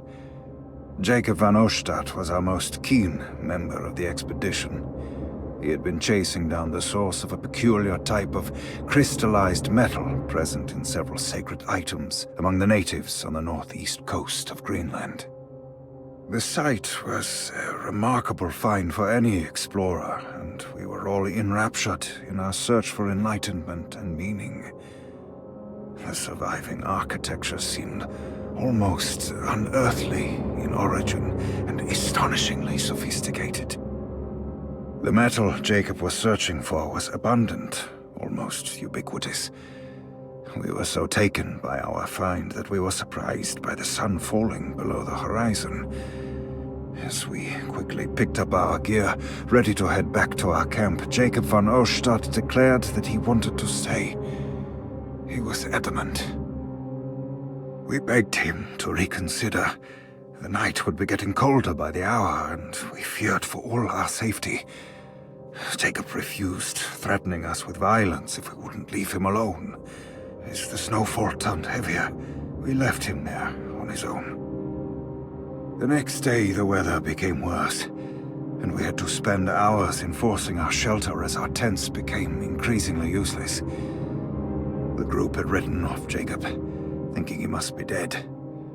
I had an urge to make one final attempt to save him, so I headed out as darkness fell with a handful of flares, and headed toward the coast and up the climb, towards the Stellarium. That's when I saw him, transfixed by a burning sky, that celestial lantern. Jacob keeled over and let out a painful shriek that struck me with such fear and pity.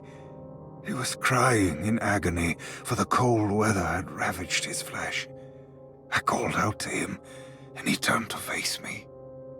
His vacant stare held me in place like a needle through a butterfly, and he said, "You must leave now, Ashtan.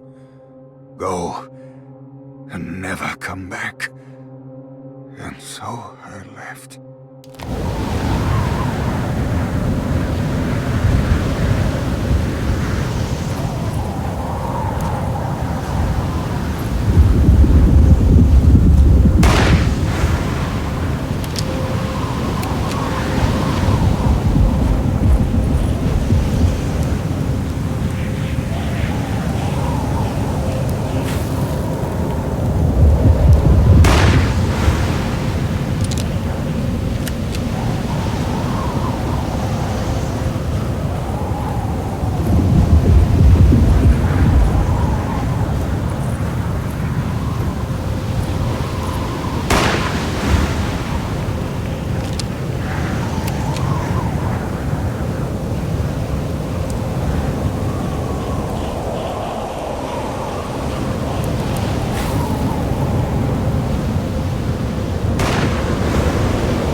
Hey, you! What are you doing here? What is this place? Turn back, detective. You're not wanted here. Whoa, take it easy. I'm not your enemy. Oh, you're wrong, detective. You're wrong.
Of course, the Taurus.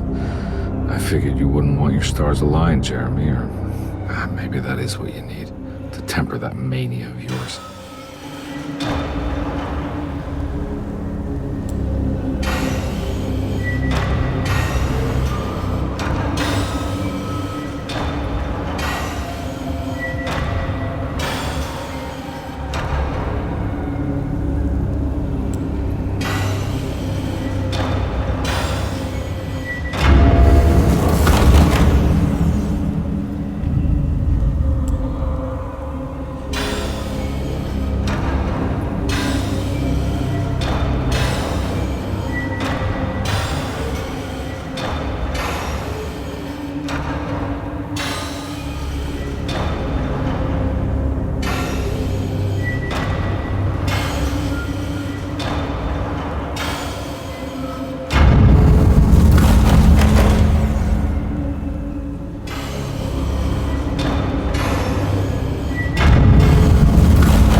bullets.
Jeremy? I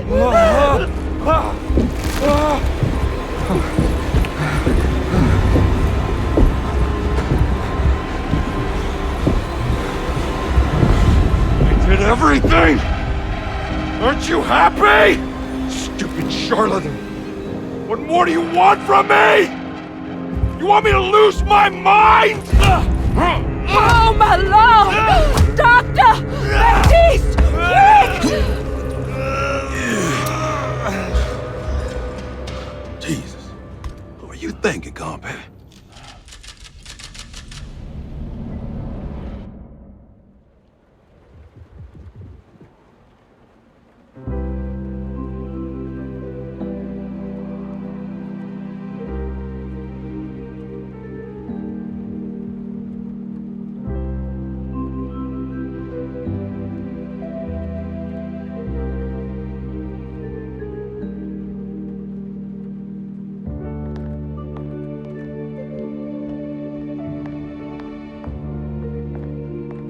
You awake?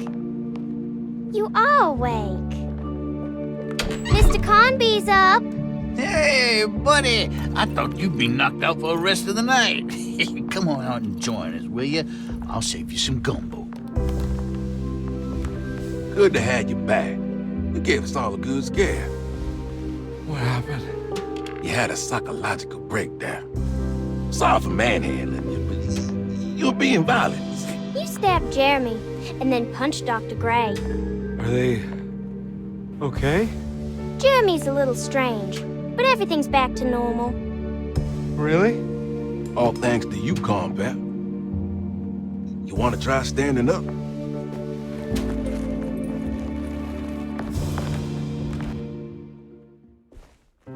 Well, if it isn't the hero of the day. How are you feeling, Detective? Never better. How about you two? Hey, Jeremy, I didn't do too much damage, did I? Things are fine. Very quiet. What's up with him? Painkillers?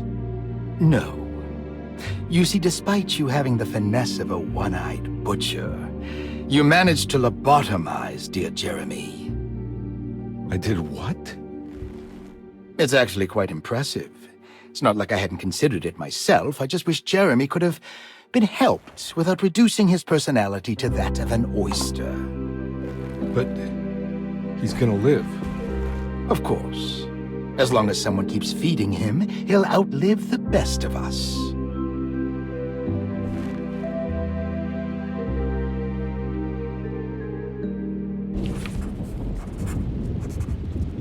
Does Emily know about Jeremy's condition? Yes. She seems to be handling it quite well under the circumstances.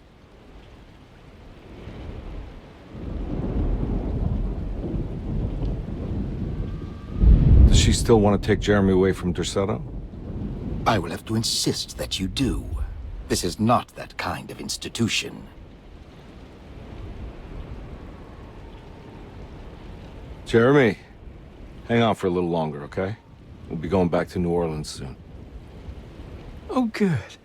I do so miss the city lights.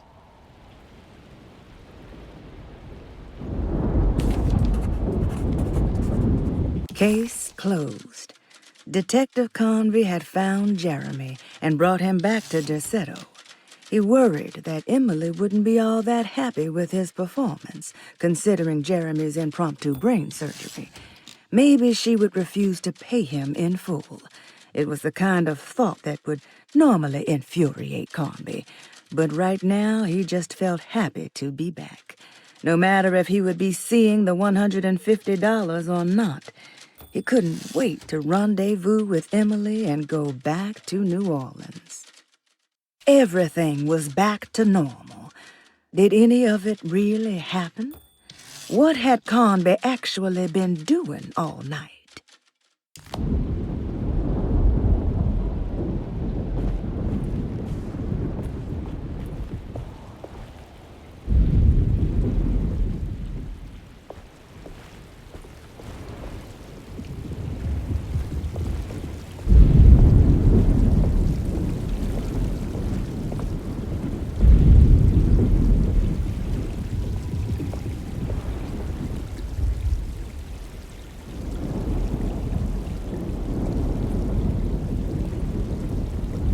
All right, tell me, what the hell's about to happen here? Every year we have a little turn-the-page ceremony by the tree. It's symbolical. It's like life has its cycles of grief and happiness. You know? Just like a tree facing the seasons. Things change, but remain the same.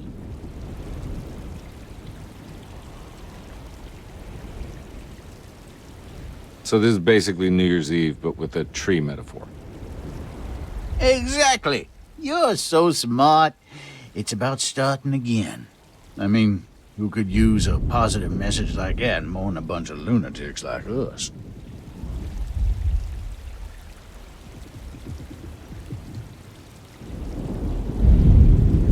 I get the feeling some of you think this year is going to be special. Any idea why? Well, we got some new words, thanks to your buddy Jeremy, and some other changes to the program. Let's just say we're all in this year.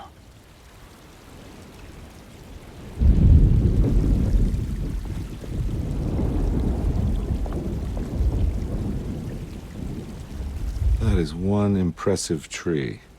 More impressive than you could ever imagine.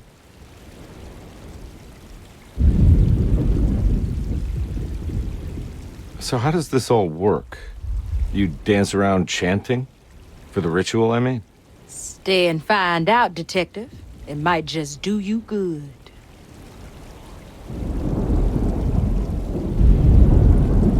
You haven't seen Emily, have you?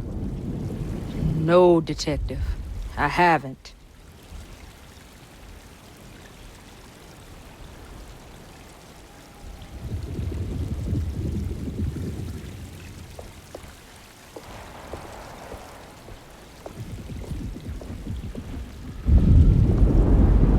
Good to see you back on your feet, Detective. Have some gumbo. Thanks. I'll save it for later.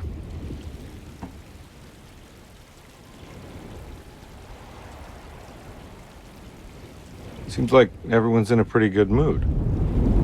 The Eve of St. John is the most important date of the whole year.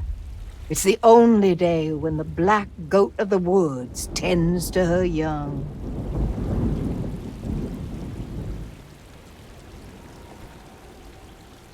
I'm gonna go look for Emily. Don't worry about her. She wouldn't leave without you, would she?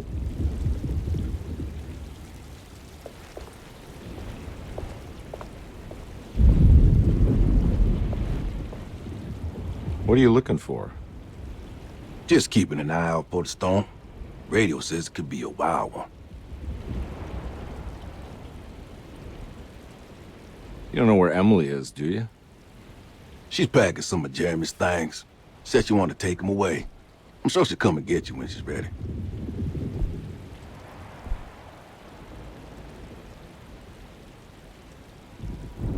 Should probably get a move on then.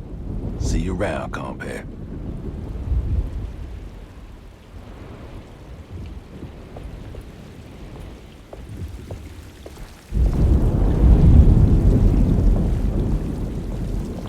Everyone knows what to do? Y'all know the new words. Mrs. Thompson, we talked about this. I'm not sure everyone is comfortable. Doctor, I insist. This is important. We've waited for so long, Doctor. Let's just go with the old song. Not every change is an improvement. Boss, good or bad, you need to move forward. All in, Doc. Let's bet it all. But we don't know what we're dealing with. It'll be okay, Doctor. Better even.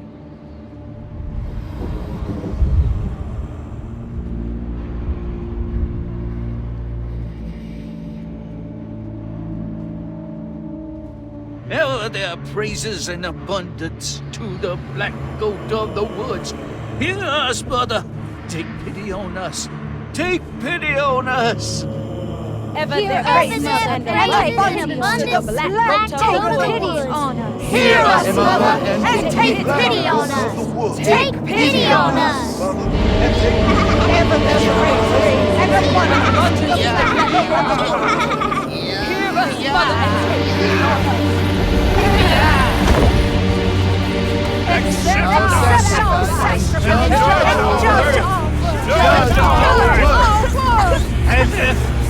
Stop! Are you crazy? This here's what needs to happen, compare. Grace! Stop! Stop! Shoot the ground! Shoot the ground!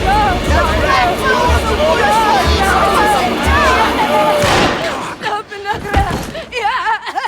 Stop in the ground! Get my uncle out of here! Jeremy, come with me!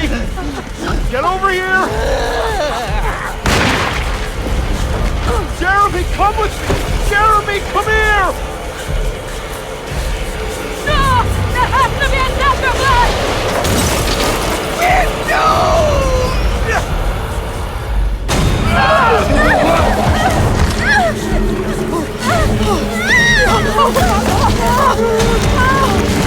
Jeremy! Come on.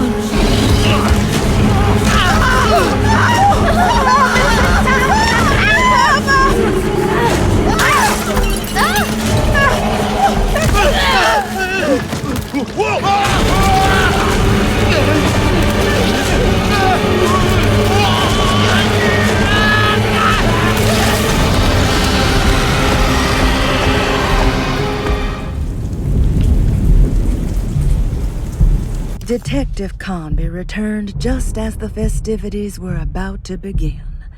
Emily was grateful that she didn't have to sit through whatever ceremony the people at Derceto had fashioned. Instead, they excused themselves and made their way to the front side of the house. With a tremendous sense of relief, Emily climbed into the car. She watched Conby ready the back seat for Jeremy in the rearview mirror. What a long night, she thought. Thank God it's all over. I can't let that monster leave Derceto. I have to stop it.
I'm all out of bullets.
Detective! Oh, what the hell was that? I tried to tell you. There was so much evidence. Their devotion to the Black Goat was like nothing I've ever seen before. I felt so dumb believing any of it, but I'm glad I did.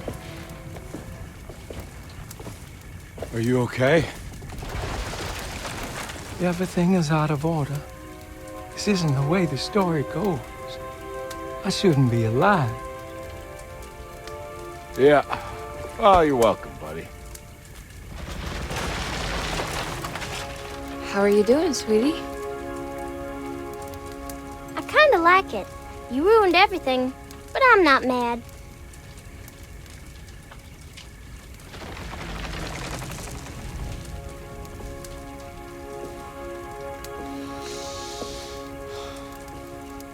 All right, you ready to head back to New Orleans? Come on, Jeremy. We're leaving. Can I come? I thought you said you didn't need saving. Don't leave her. She's important. Of course we're taking her with us.